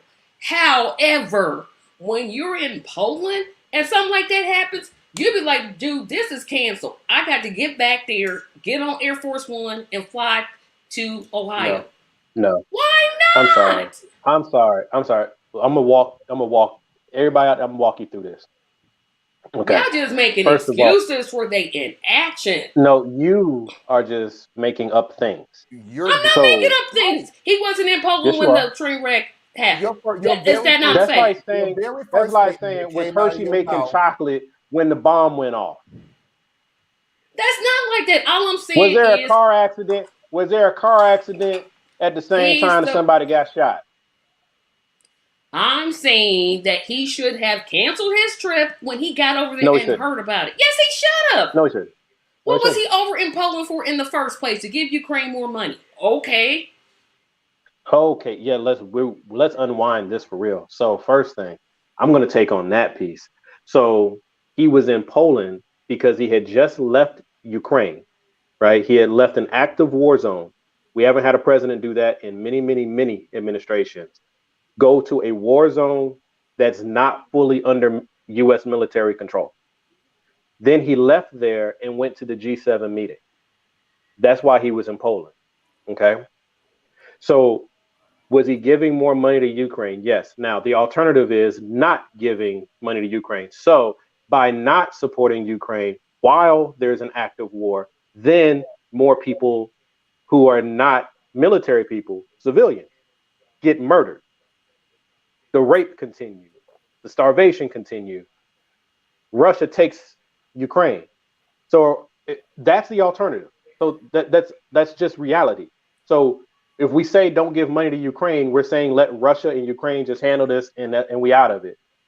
Completely ignoring NATO, completely ignoring anything, all humanitarian efforts as well. So I have a real problem with that point that you made. Then you said, well, he should have called off the trip and come back because of the spill. So we're going to take that in pieces. So first of all, that was in an industrial accident because a private company had an accident and the train derailed, and it created a major event. And like you were touching on, the governor chose not to ask for a state of emergency, which now means that the federal government can send in some relief, like to help with the toxic part, but they can't go all in. They have to be invited in. Right, that's The why states have I rights. started at the I governor, get it. because essentially I'm it's with his fault you. for not asking for But the that way help. you presented it was so full of holes that I have to say it the way I'm saying it. So the governor, like you said, was playing their little dumb politics. Oh, we got this. We got this. Between us and whatever the railway is, it Norfolk this time? Whoever it is, Norfolk between us, Southern. we'll fix this, right? So the federal government's kind of frozen out. Now, could Pete have gone there anyway? Okay, now let's look at the transportation secretary. What transportation secretary in recent history, let's go 20 years, has gone to the site of a train derailment, even when people die? Even when people die, no one died in this train wreck. So he's not called on to go to those things naturally. So that part doesn't add up. Then he had no business going there the first couple of days because he would divert resources. He would also cause more confusion than he's helping to solve, because the first people on the ground need to be rescuers. They need to be hazmat people. They need to be the people who know what to do to actually get started saving people. Then after that part is moving, you bring in this case, transportation secretary, but reality would have been we would send the vice president or the president. Yeah, the vice, right? like, yeah, where you at? But we don't send them, because this is the moving the goalpost piece. We don't send the transportation secretary, we don't send the president, and we don't send the vice president to industrial accidents across the country. They don't show up unless it's a major event, like when you had hurricanes or something. How long did it take Obama to even show his silly behind up in Flint? So that's not what it's for. Those guys would just be showing up as a photo op. The first federal member of high-ranking people that should have been there was FEMA. But FEMA couldn't get there until the governor said, come on. Yeah, the governor, yeah. And But like I said, I'm not excusing. That's why, no, because I'm saying that's why I had to take it apart, because what you were saying is just wrong. No, it's not. I'm exactly right. Yes, it was. Everything you said was wrong. Everything you said was wrong. You keep saying, except for the governor part. The governor part, yeah. The deal is, this is you what want him to show up, do a photo op. Nobody wants to finish that sentence, and everybody is satisfied with that one little sentence. They should have showed up. And when I push back every time and go, show up and do what? Tell the people you're there for them. Bring water, bring something. But they didn't have nothing.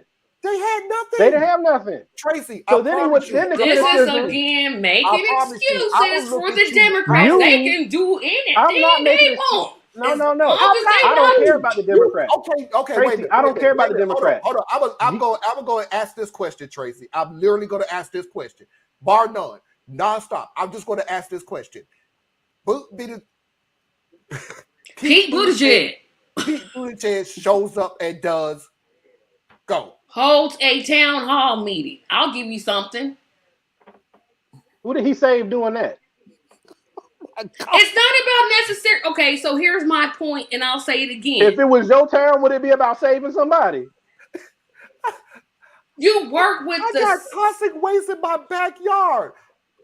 I don't give a damn. But about you let the people voice their concerns. You can't just shut them out. Dude, he didn't. He got there 4 days later. During those 4 days, we're keeping the waterways from being more polluted than they are. During those 4 days, we're trying to get more support in. During those 4 days, we're trying to get people hospital care. These are the things that need to be happening, and none of which could Pete do. None of them. So your remedy is go make a speech. That's your remedy. Do you understand how irked I would be? How upset I would be if I got toxic water running through my backyard and some dude shows up and go, let's talk about it. We gonna send help. That's better than responding 4 days later talking about diversity matters. Y'all can miss me with that. Y'all can miss me with that. That is just making more excuses. Your argument literally has no merit. Showed up the day that it happened. I don't care if he showed up the next day. I don't care if he showed up 2 hours after the accident. Pete can't do jack squat. Pete is not a physician. Pete is not in emergency. Well, he apparently thinks he is. He thinks he's the smartest person in the whole room. So, hey, whatever. He is usually the smartest person in the room. But, Marlon, here's the funny thing. We're having, and Tracy, I'm sorry, but this is truly how you come at most of these topics. You are so anti-Democratic Party that you'll take the anti-position no matter what. Doesn't matter what it is. You're just going to be against it. Because you yourself just said the only thing Pete could do was go in there and have a town hall and listen to people tell them how bad it is.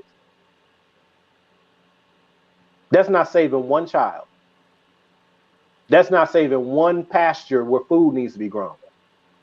It's not doing anything. What I need is for you to make it so my children don't get sick.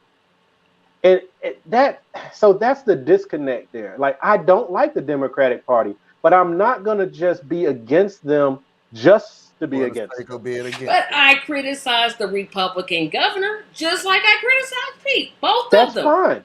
But we're talking about, but what you pointed out about the governor, I'm with you there.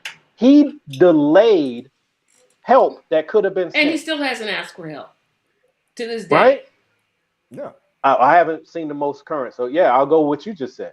So he is more of a hindrance to his people than anybody else. He actually can help people, you know? And he's not. But the other side of it is, like, literally, we're only complaining about Pete not being there sooner because the people on the right complained about him not being there sooner. That's the only reason we fight about it. Because no other national treasure, no other transportation secretary has gone to this type of event. We can only have one at a time. I get, but we have over 1,000 trail derailments every year. And you should be at every last one. I'm not going to be. Depending on the severity. When have you ever said that before now? Because before now, we have people who die in these trail derailments all the time. I think death is a pretty big thing. I agree. Right? I'm not disagreeing with you on that. So we would say that he should go to every last one of these trail derailments. What does that help with? Now who's going to be pushing for legislation and all that? Because part of the issue we're dealing with right now is Obama put in that executive order, which, let's be fair, everybody. That was a good executive order. Well, bear with me. That executive order wouldn't even have stopped this because part of that executive order mandated how long the train was, right? So if the train was a certain length, then you had to have these upgraded brakes. So but this train technically was shorter than the requirement for that. But still, it was a good executive order that should have been left there. Trump comes in and pulls it out. Yeah, pulls it out. Okay. So then this happens. But the thing is, this happens all of the time. It's just that this time it was really bad. So where I get so lost is like, it's so circumstantial with our situational, with our outrage. Like no other transportation secretary is asked to do this stuff. They're just not. So why And is it this again, one? we only Why is have it this one one? at a time. We don't And have But you did we five. not. and we're still If you saying could show me where outside you of made this 20 same years, criticism in the past, I'll be with you. in the 20 years, the one at a time that was in there never Don't go. went. We're just talking about the So current that one. excuses this one for not going. Yeah, actually, it does. Yeah. I'm done. I'm done. I have nothing else. That's At it. this I'm point, done. at this point in time, any secretary, any transportation secretary to go down there, I'm going to look at you as if you're just going down there as for a photo op because you really Well, now that he's absolutely can't went, do nothing. well, now that he has gone, I would now be moving into Tracy's camp only because he has gone. So you have now set a new standard. So now, when we're dealing with a situation that could have been avoided and it overlaps into a major event like this, then your happy ass need to show up. But prior to this, that would be that there's no precedent for it. So it's just weird with the sliding scale thing. But now that he's done it, Now we got to we keep know you going. can do it. Show your happy ass up. And not only that, I would hope, even though with our Congress, I'm pretty sure I'm going to be proven wrong here. I would hope, given this, that now when you have these types of situations, the state and the federal government immediately mobilize to address the situation, and then you can go back and build a corporation. But that probably ain't what's gonna happen because we do the whole deregulation and all that.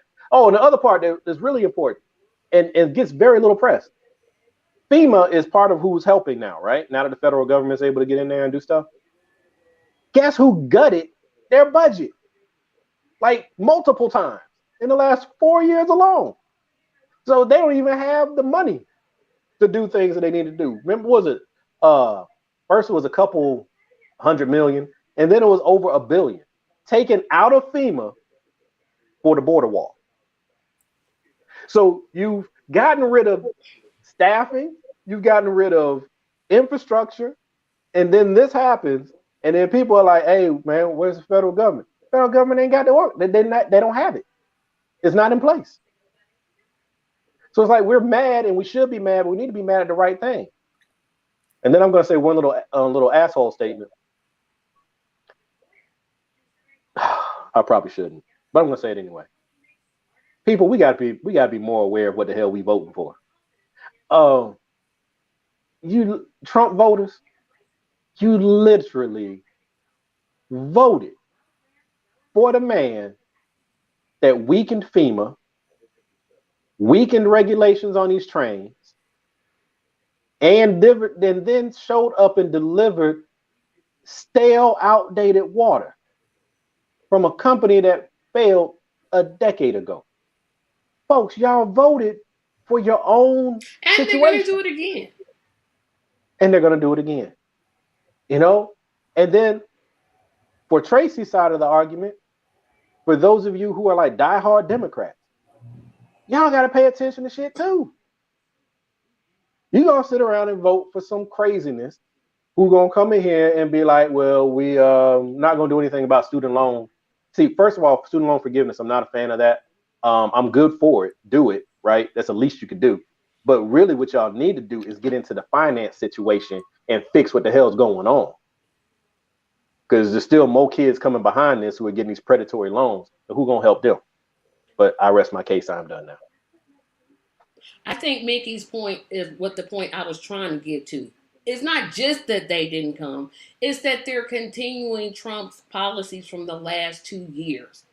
That's in addition to everything I said, which I was trying to get to, but I was accused of being I am anti-Democrat, so that's not a lie. No lies detected. But you are right. And with Tracy's last statement, that is a great way to segue into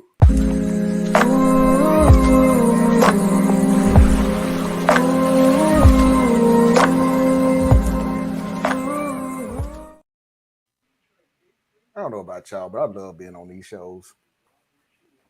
I'm just saying, I want to make it very clear. Tracy is 100% right about the Biden administration is not doing everything they could be doing. Yeah, y'all are really slow. I'm sorry. I'm sorry. Let me Yeah, just I say was this trying statement. to get to that Let me just point. say this statement. Let me just say this statement so we can get on because we're almost at the 2 hour mark. Let me just say this. Biden, you're doing a good job. You as slow as molasses. And when you're slow on these policies, if you're not moving, you're standing still.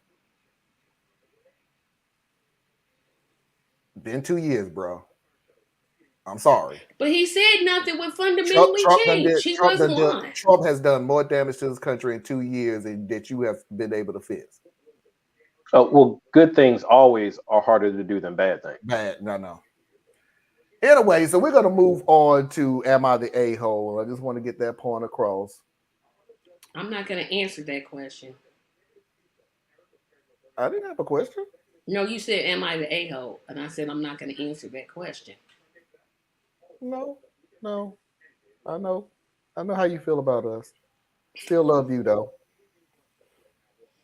There's nothing you can do that's gonna change how I feel about you. So here's the deal. That was that New Edition song that didn't quite make it. Yeah, I was going to say, I was going to say, is he going to sing "Can You Stand the Rain," or is he going to break out "Candy Girl" next, or... Hell, Molly, who are you after? My point is, let's move on to the next one. So the question of this, am I the a-hole, is when is enough, even when it comes to your own child?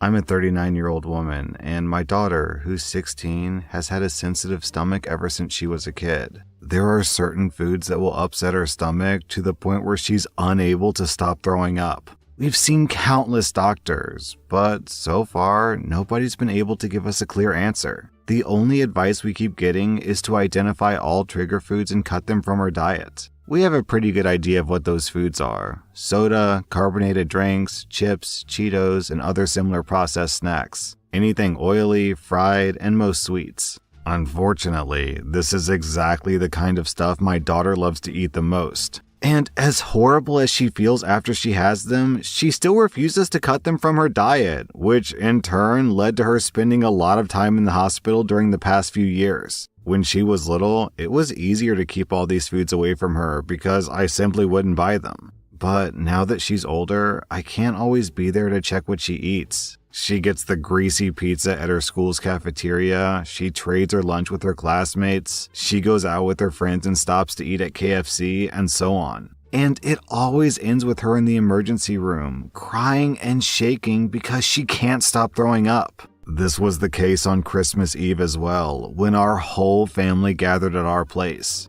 And, of course, among the many dishes at our Christmas table were some of her main trigger foods like chips, soda, chocolate, and sweets. Now, mind you, these were far from the only foods available to her. We also had a variety of home-cooked traditional dishes on the table with ingredients that don't upset her stomach, like vegetables, meat, dairy, etc. All of them delicious and well-seasoned. My daughter herself says that she really likes most of these dishes. Despite this, my daughter chose to eat nothing but her trigger foods. I reminded her that they would make her feel awful, but she said that she didn't care because Christmas is only once a year and she just wants to live a little. Well, this ended with her violently throwing up in the ER a few hours later. She had to be hospitalized for a few days and only just got out of the hospital a few hours ago. And unlike all the previous times when something like this happened, this time I chose to spend my Christmas relaxing at home with the rest of our family and not in the hospital by my daughter's side. I kept in touch with her through calls and texts, and I told her that if she needed anything, I'd ask a family member to bring it to her, but I made it clear that I would not be visiting her during her stay.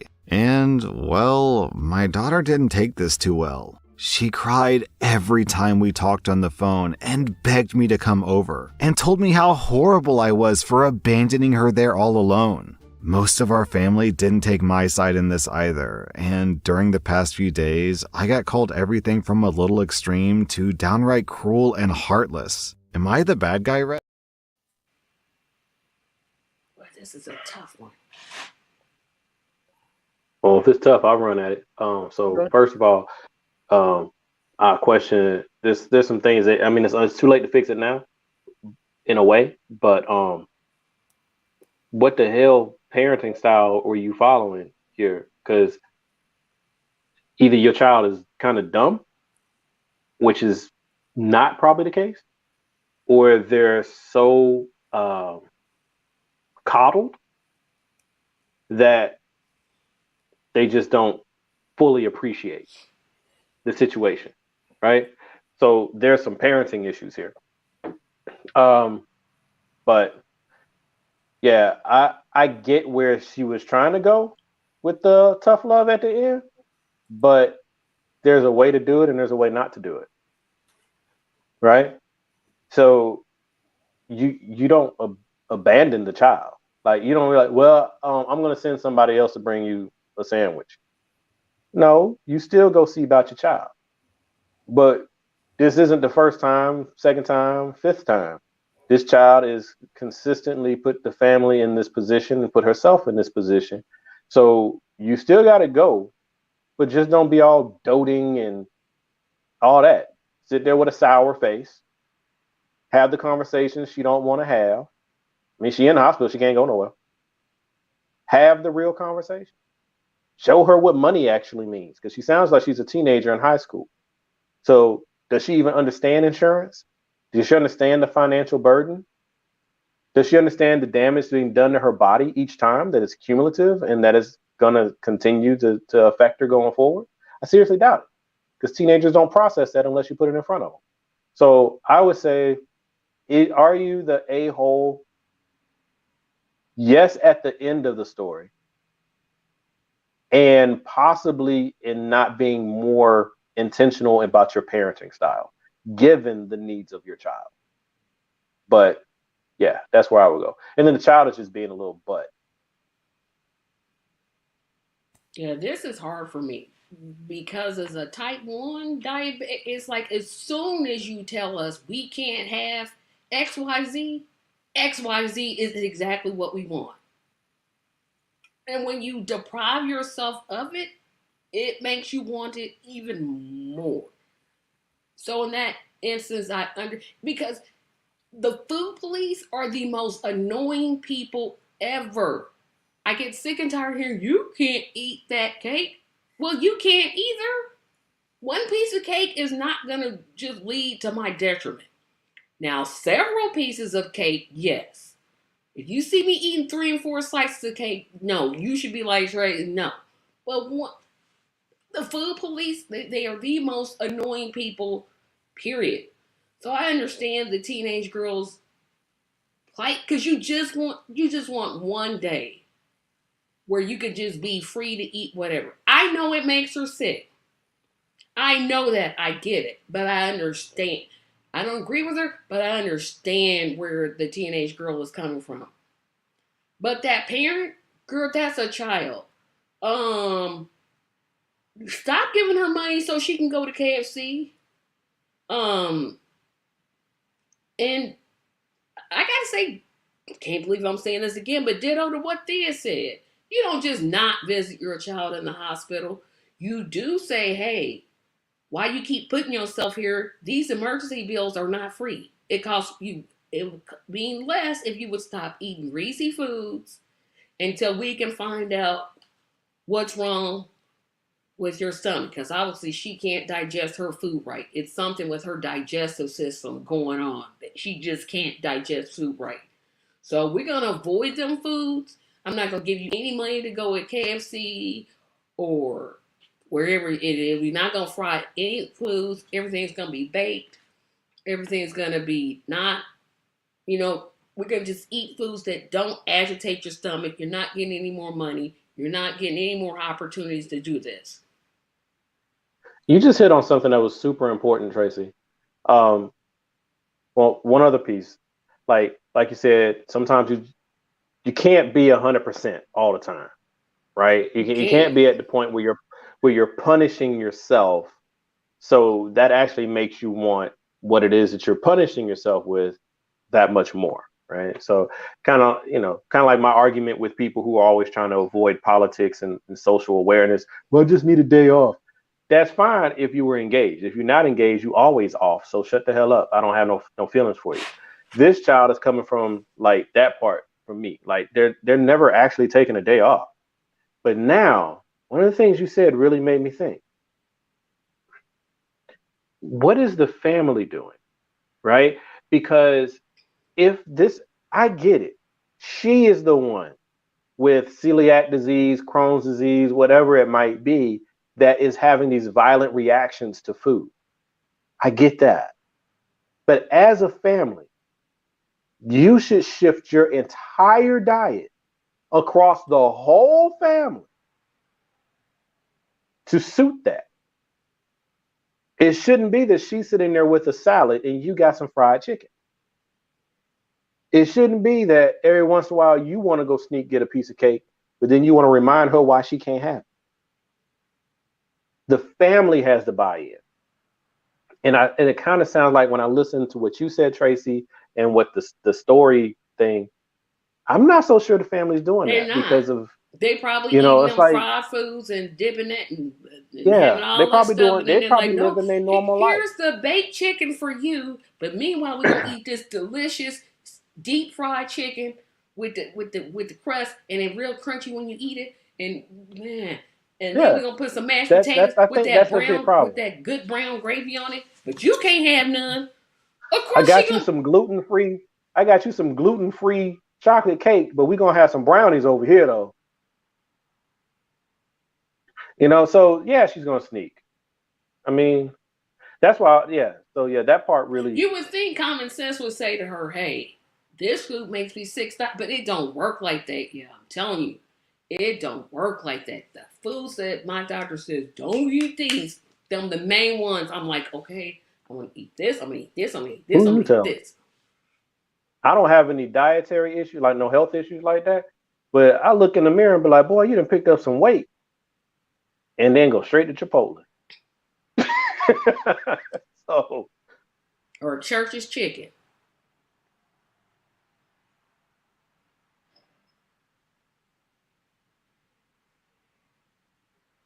Is your show say something? Oh, y'all done? Yes. Oh, okay.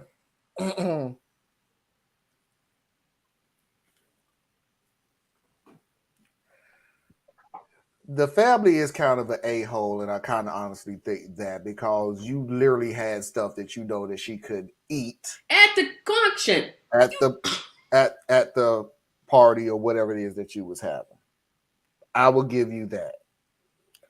Now, here is me being the bad guy. I ain't coming to the hospital. Well, we figured that part. And here's the reason why.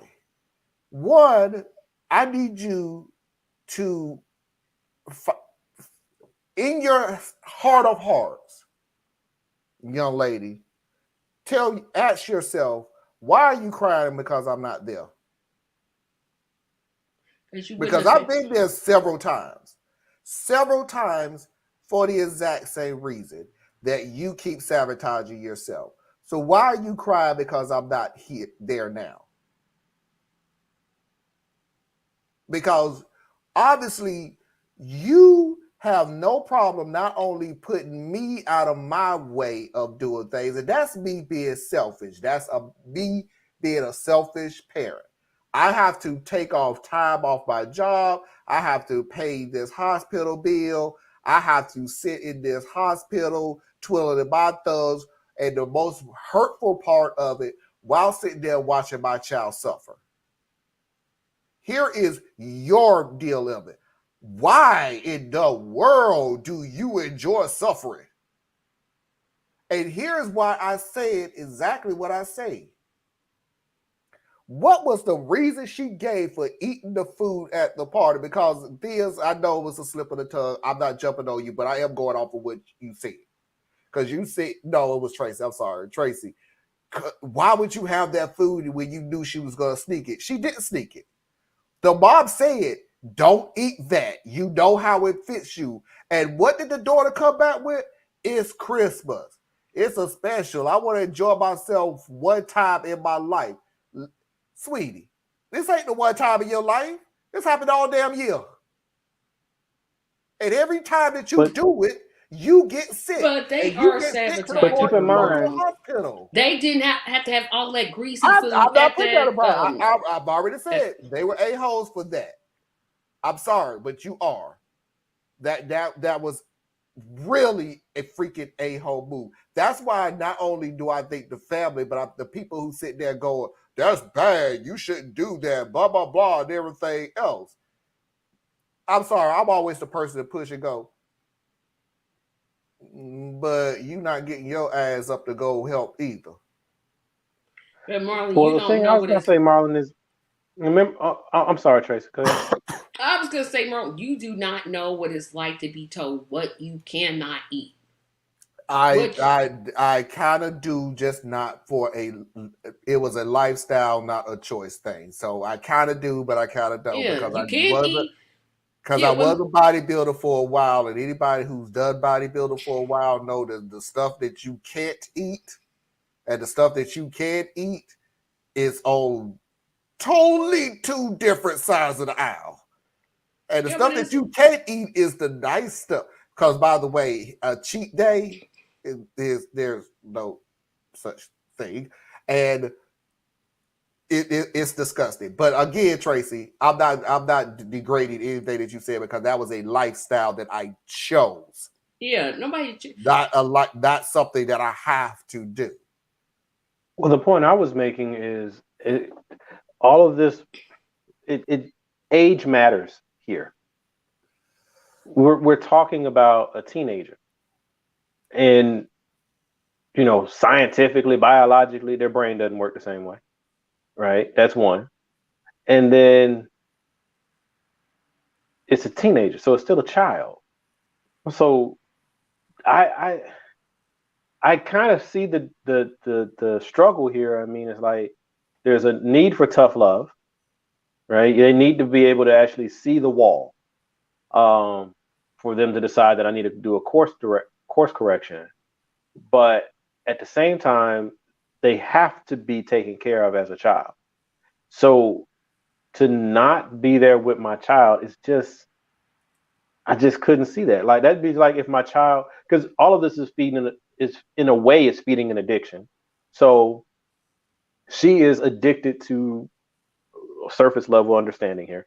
She is addicted to wanting to have a normal life, Yeah, being a normal kid. And so when she's with her friends and everybody's hitting up Burger King, it's kind of hard as a teenager. They'd be like, I'm gonna ah, order their salad. I'm just gonna get some water, right? I'm just gonna get some water because the salad dressing upsets my stomach too, right? Now you got to explain your situation every time you go somewhere.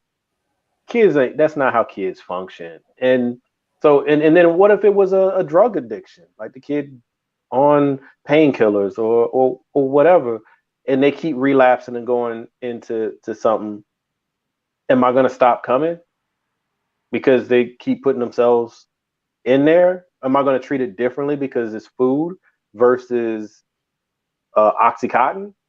When reality shows that food addiction is every bit as strong as many drugs. So it's like, it's just so hard. So many things, so many layers. But the one layer that I can't pull back from is my baby in a hospital and I'm not there. Now Yeah, I'm and gonna then be mad. Oh, I'm gonna be mad. I'm gonna send Oh somebody boy, to you do ain't something never for you. seen me. She could at least Right. FaceTimed her. Dang. Yeah. No, I mean, And don't now I say, might not sit in there all day every day, but I'm gonna be there. You know, I don't know. That part is that's yeah, the just like part with she the took it to parent the part that I'm extreme just like, because see, she I didn't can't do go her there. job. Now her switching lunches at school. Okay, you can't do nothing about that because I'm like, girl, you done. Why you gonna switch? You know what's gonna happen. That's on you. But them family gatherings, oh nah. See, what we're gonna do is not have no fried food. We're not gonna have nothing that agitates my child's stomach. Everybody gonna be eating the same thing. Thank you very much. That's the way it's gonna work. You ain't gotta like it. Ain't nobody asking you to like it. Okay. I ain't going.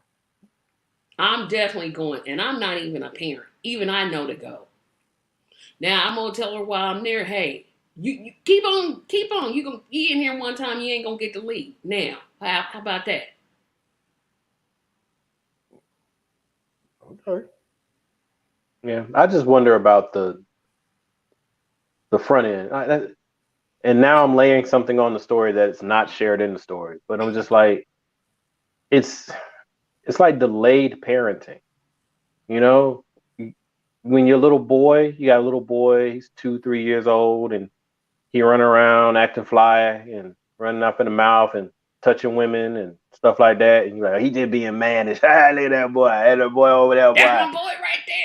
Right? And you don't correct any of the behavior. You don't correct the fact that you have a 4-year-old that's cursing at people. You know, you just think it's cute because it's saying it in the kid voice. You know, hey, look at that boy. He got a old soul and stuff like that.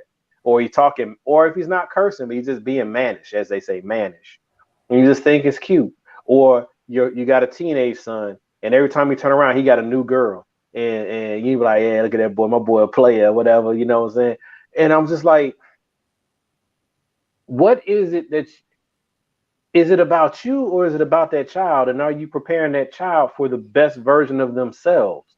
It's like I see it so often. We celebrate the very behaviors that ultimately we expect them to grow out of or Or whatever. you Like do this the child, worst. Yeah, they're not models of good eating health habits for that child. Like I said, you yeah, this can't. child needed parenting. She needed when they went to that family. Like I said, you can't do nothing about her exchanging lunches at school. Girl, that's just on you. I ain't gonna say just what you get, but basically that's what I'm Well, saying. the thing you can do about that is, and it's a hard thing to do. I struggle with it even with my kids, but I do try to be deliberate about it. You have to empower your kids. You have to explain the why. Like you You can't have have this to. because you're going to vomit, This but is the she knows No, but she's you don't gonna phrase it vomit. that way. I You don't I can't don't phrase I it don't that way. I don't parent. I don't parent that way. My mom taught me my parenting way. I ain't saying it's right. Everybody has their way of parenting. If it's working, do you. You know, that's so I'm just telling you my way. My mom, when I was growing up, every time I asked her for something, frivolous, small, whatever. Of course, you know, when you're a kid, everything that you ask your parent is the most important freaking thing that you've ever asked your parent to do. But as an adult, you understand. My mom used to always say, what are you gonna do? What would you do if I wasn't here?" And as a kid, I used to look at her and go, "But you are here, so I don't understand what your point is." Until I got older, and what she was saying was, "What would you do if I wasn't here? If I was not here right now in front of you, I'm gone. What would you do?" Because you see, she's not saying what I need is not important. That's not what she's saying. What she is saying to me is what you need is important to you. So without me, you still need to find a way to do it. Now, granted, I'm not even saying that she would do that on stuff that I didn't know anything about, but she would do it on stuff of, hey, I showed you how to do this several times. Now you're still coming to me asking the same thing. So now what are you going to do if I wasn't here? Are you going to forget? You're not going to want to do it all of a sudden because I'm not helping you? That was her point. So I did my parenting that way. What are you going to do if I'm not here? So that's how I looked at this parent. Now I could go the back way of everything that she did wrong up at this point, but I'm concentrating on this question. She wasn't at the hospital. Now you're crying and mumbling and hee and boo-hooing and everything else because you're not here with me. So my question to the daughter would be, and what if she wasn't here, period? Are you still going to eat the same way you're going to eat? Because apparently we've already figured out the freaking family ain't going to come. The ones that They've are coming already decided upon themselves that you need to go ahead and be there. So we're going to go ahead and knock that out. The question is going to be, sweetie, we know what is hurting you. And as a parent, you cannot feel pain of seeing your child in pain. At the same time, saying that, you don't understand the pain it sees when your child puts themselves in pain. On the knowledge that you are the safety net. Well, boo-boo, I hate to tell you, your safety net is a lot older than you, which means I ain't going to be here. There's going to be a day. I'm not going to be here. I'm not going to be a day when I can hold your hand. And there's not going to be a day when I can give you that hug. There's not going to be a day when I can wipe your tears away. There's not going to be a day when I can give you advice on stuff that you should already know because I've shown you, not because, I say that because you little toxic parents out there, you should already know this. Did you show them? No, shut the hell up. I'm talking about the ones that showed their child how to do certain things. That has always been my feeling on parenting. You need to stand on your own 2 feet, and I need to trust that you will not do something. This is funny because it didn't materialize to Foxy until the kids became teenagers. Every time my kids go out shopping, go out driving, go out everything else. The funny thing that I always tell my kids when they go out, okay, have fun. Make sure you don't do anything stupid. And Foxy in the beginning used to get mad at me about, don't say that. That's so derogatory. Don't say, until they became teenagers and they actually did start doing stupid things. And then she understood exactly what I was saying. Don't do anything stupid. The one thing that I always tell, it's not even kids. I tell adults this every time. It only takes one moment, one single moment to change the rest of your life. One moment. One little decision that you thought was just not that important, and it changes the rest of your life. For that little girl, that one moment could be, you're going to go from sick and being hospitalized for a couple of hours to sick and a couple of days, to sick and a couple of weeks,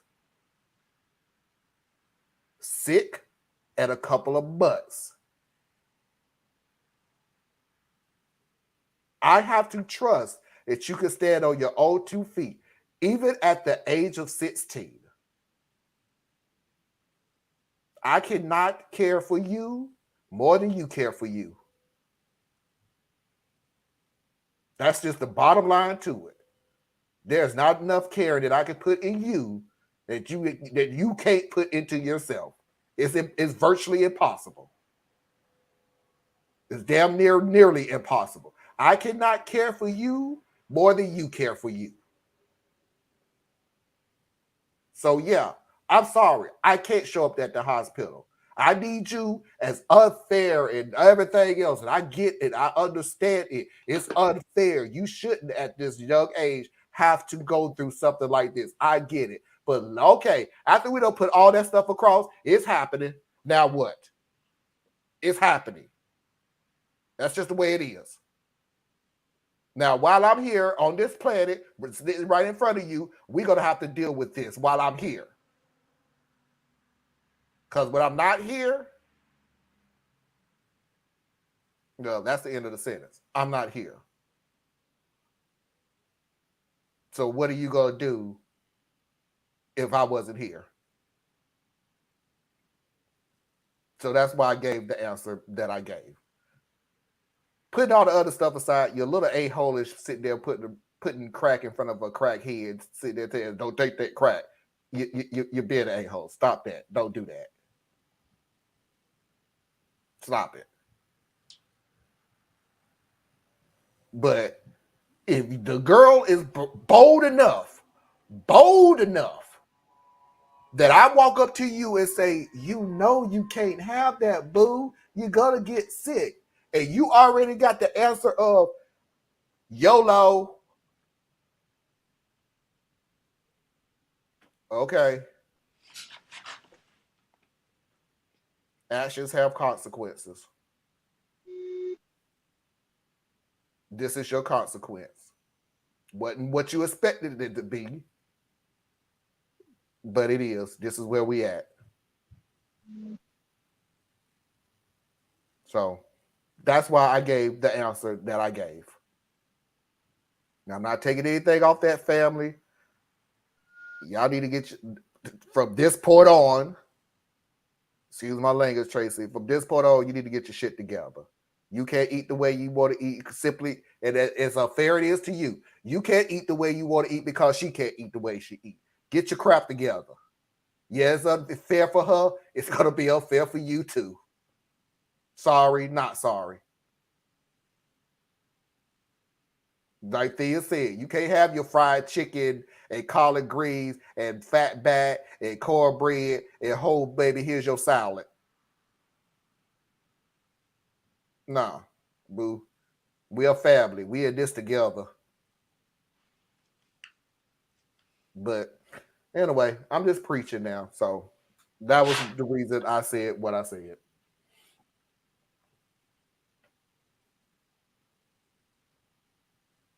Okay. Everybody say amen. Foxy's videos of the week.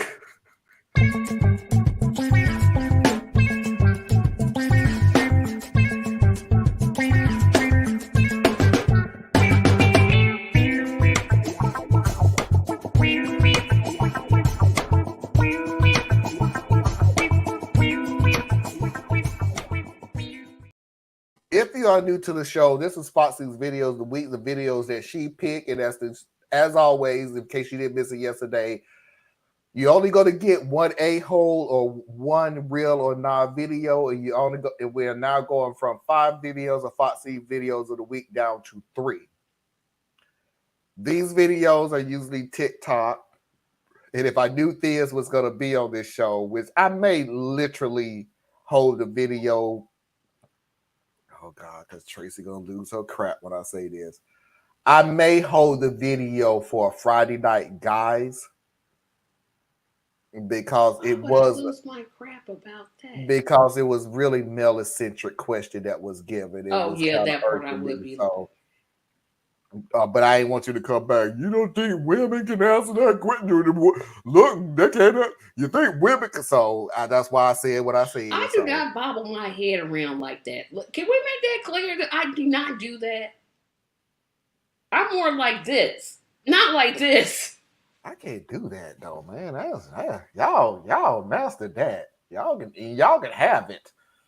If you're gonna do an impression of me, get it. Be correct. I can't.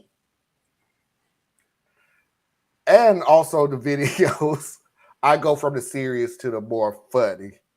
So here's the serious one first.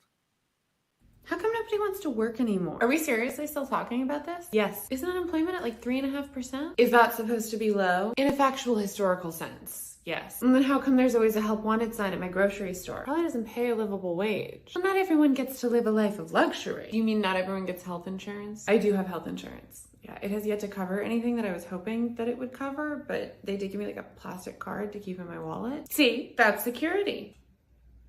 This is supposed to make me feel secure. Yes. Yeah, but nobody wants to work anymore because they don't get it. Okay, but statistically, as discussed, it doesn't matter if nobody wants to work. They are working. So you're saying the labor shortage is probably disproportionately affecting industries that are also having a fair wage crisis? Yeah.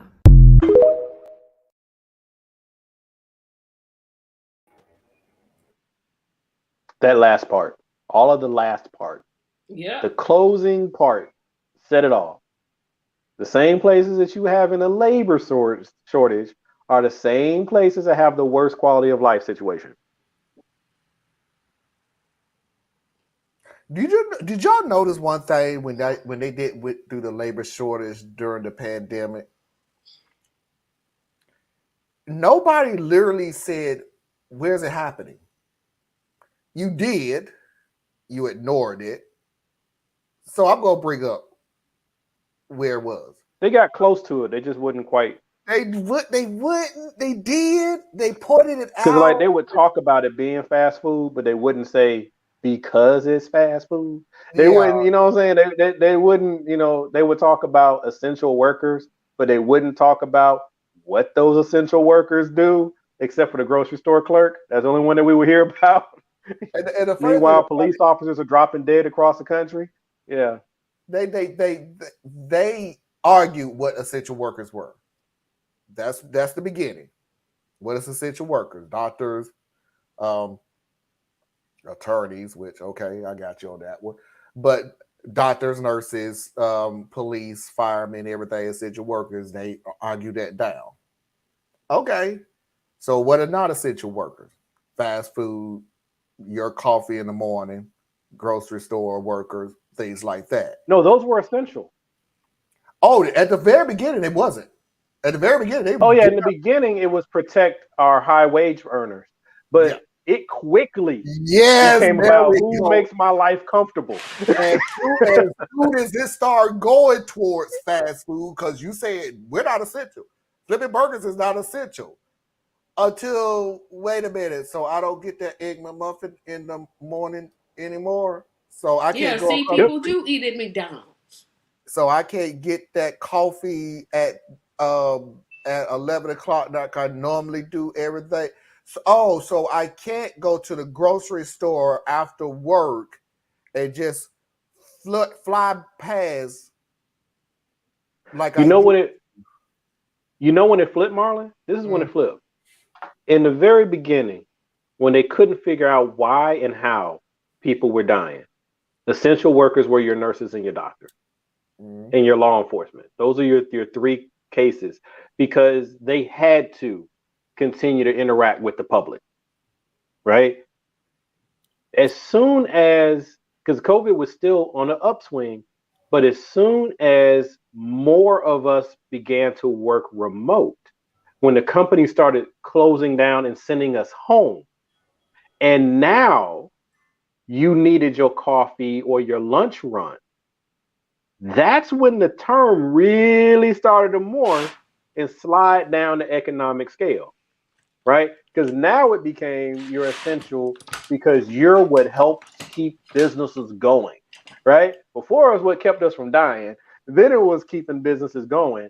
And then as we came out of COVID, essential workers were all about what makes my life convenient. And then we dropped the term essential worker as soon as the death slowed down enough as far as how the media was covering it. We were still losing 1,000 people a day, but the media wasn't scaring us with it anymore. And now essential worker went away because essential workers were asking about their money.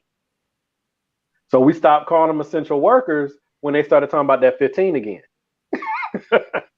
So And then this country is a trip, man. It's always about the money. It's always about the money. and then the unemployment came in, plus, and I keep forgetting the number. Unemployment plus how much? 300. I don't remember how much it was, but it was they won't come back to work because they're getting unemployment. No, they're gonna buy What? guns and drugs. That's what Joe Manchin said. That was towards the end when we were talking about Yeah, helping the kids who were starving. That was Well, at we the don't end. want to. We could give them grocery money, but they're just going to buy drugs. What? So here's the deal about that. So they're just going to live off unemployment and get this money, and they're not going to go to work. We really need to go to work. So what job are they not going back to? Their all-time favorite phrase: "It doesn't matter." They need to go Just to because work. the morality of work. They're talking about the fast food and the grocery store. Yeah, but I mean, it's part of the American thing where we have moralized the very opposite of what your faith community says is supposed to be. So it's like we've moralized work. That's what we've done. Like there is some inherent good to going to work for someone else. There Somehow, is I don't see how that works. Hardworking man. That have Thank we you. already heard that is one woman. Thank you. But then the thing about it though is like, yeah, so we had that. I know, bro, but I'm talking about Tracy. But the I know. Pro Tracy got female? you. How dare I? How dare I be I think you pro should be female? pro. I think you should be pro woman. I think you should. I still find it entertaining from time to time, but I'm 100%. I'm with you there. That go well. I wasn't talking about with only men, but whatever. But it's just this whole garbage situation, man. And it's like they were saying, you make more money on welfare. I mean, not on welfare, on unemployment than you do working a job. If that's the case, there's a problem with your job. And then because unemployment don't pay you, but what is it, 60%? Yes. And so if they pay you 60% and then you get an extra $300 on top, if that $300 is more than 40% of your pay, I'm trying to look at the job. Where like you working?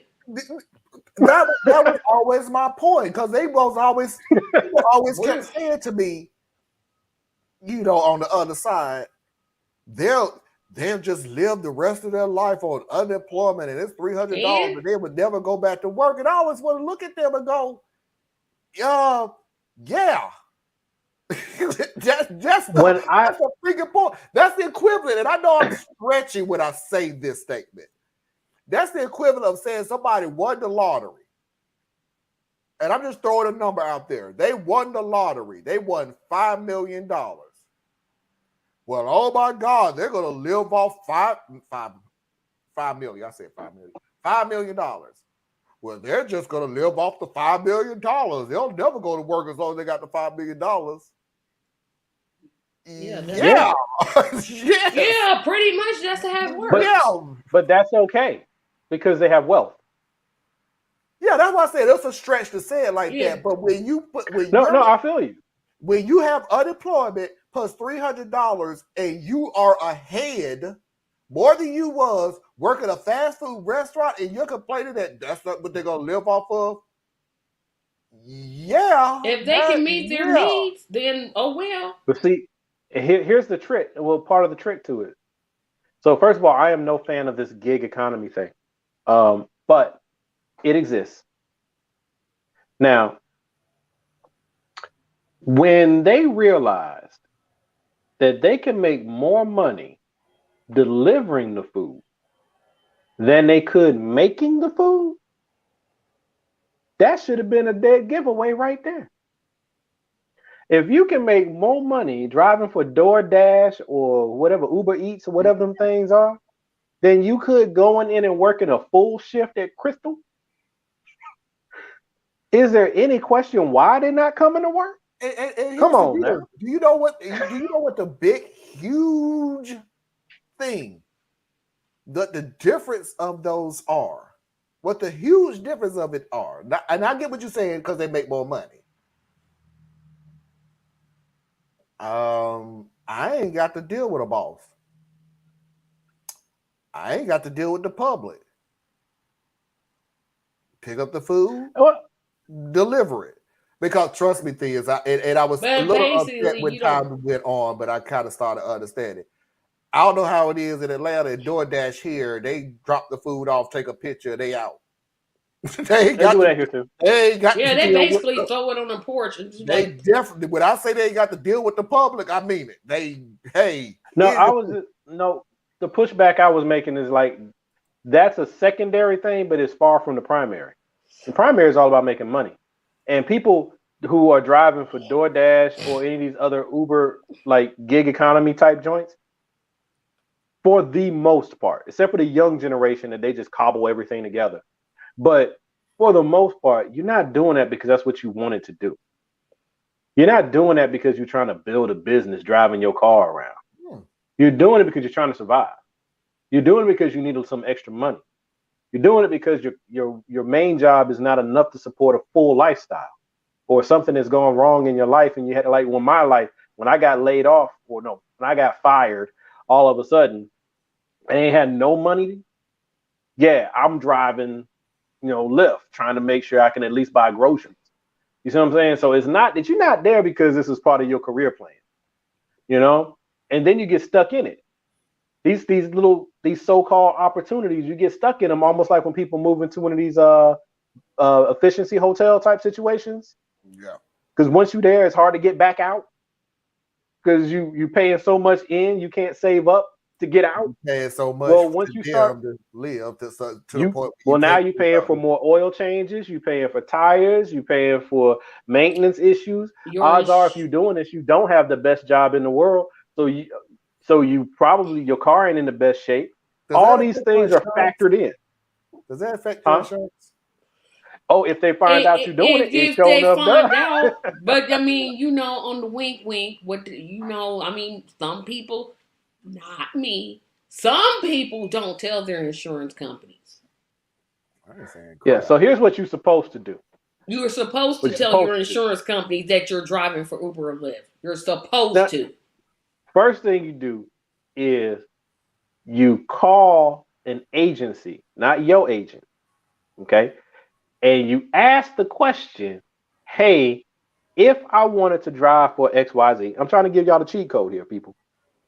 If I wanted to drive for XYZ, would it be covered with your company?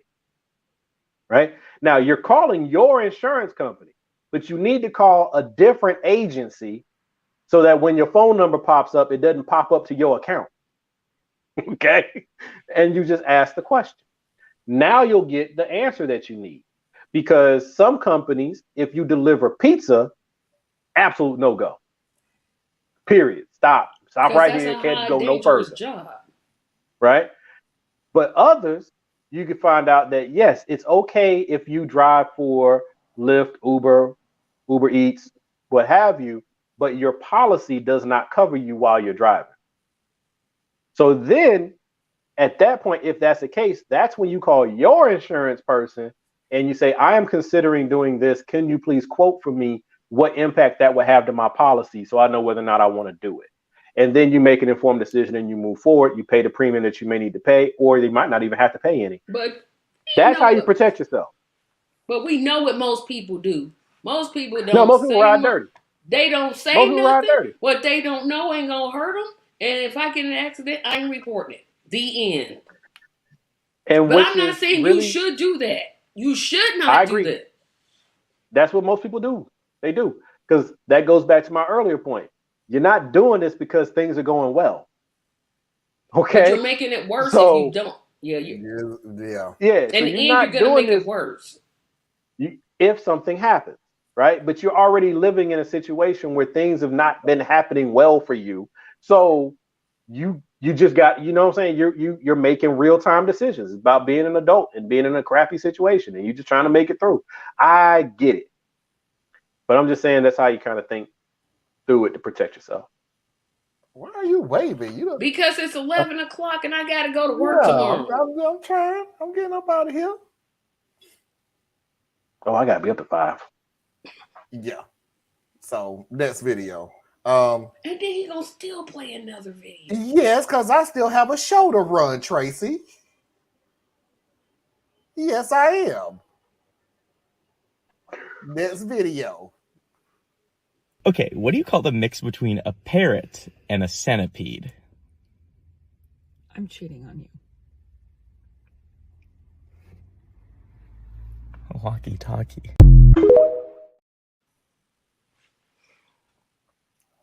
You know what? That was a terrible. Timing is everything.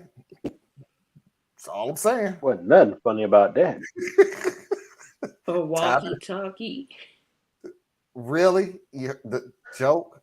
You missed the part where she admitted to cheating on He him? was cheating on her? Oh, I missed that part because I didn't hear her. Okay, what do you call the mix between a parrot and a centipede? I'm cheating on you.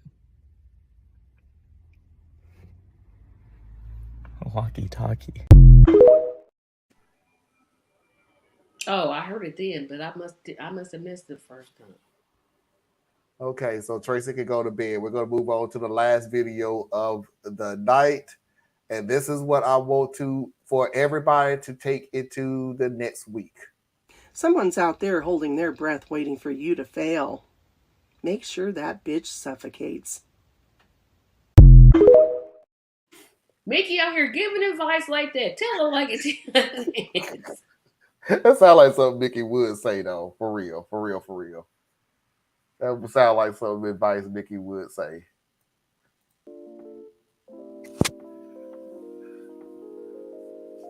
get up out of here so people can go to bed. Theus, tell everybody where they can find you. ComplexSimpleMind.com. Complex Simple Man. I think right. That was right. I said it right. Yes. Okay, while he's thinking it over, Tracy. Yeah. Tomorrow you can find Black Exodus when Enough is Enough. It's gonna be premiering on on my website, on the YouTube channel. Looking forward to everybody's opinion on it. Ricky said, LOL, I would say that, but not as nicely. Thought that was nice. Okay. Ladies and gentlemen, boys and girls, children of all ages, non-conforming individuals, that is our show for the night. I do appreciate Theus and Tracy Carson for coming on the show. Please tune in next Saturday with a brand new show. And until next time, we will see you when we see you. Peace. Joe Biden for president. Couldn't Clem. Let's vote for Joe Biden. Like we have a damn choice.